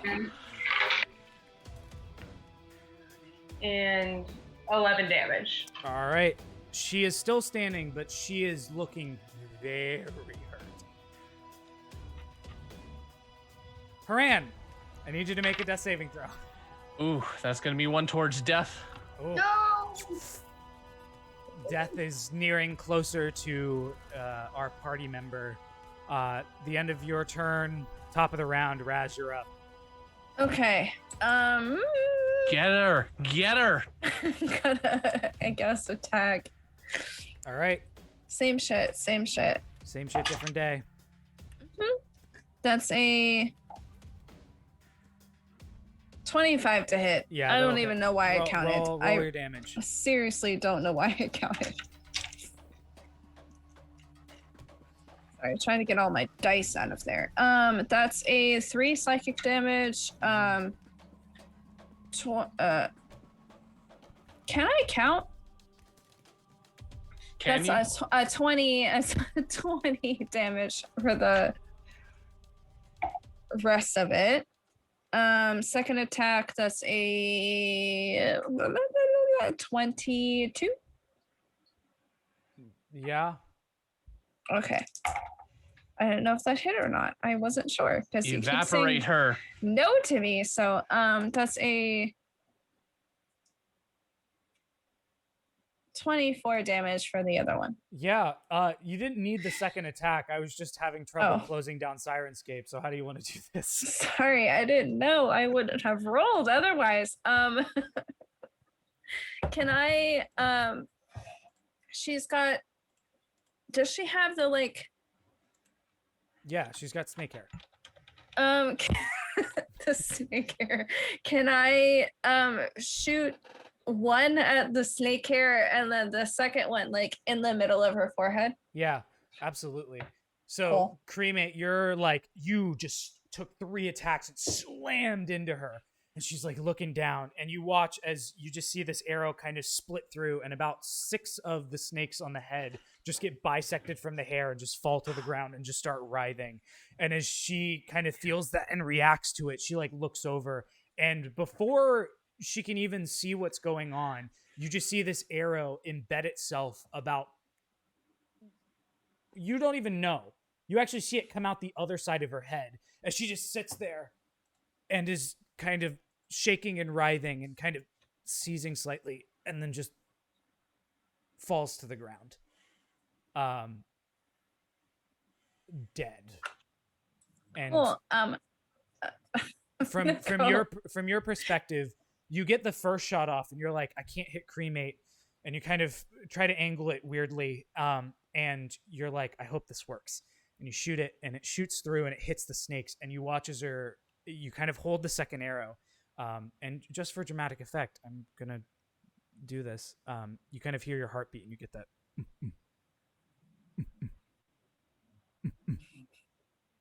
and you watch as her head just slowly peeks out, and you kind of get it like the side grin on your face, and you let it go, and it just, and you watch as it just embeds itself into her skull. She falls to the ground. You all are just kind of standing there really quick, and are just trying to take in everything that's going on. Haran, I need you to make one last death saving throw for me. I was gonna go.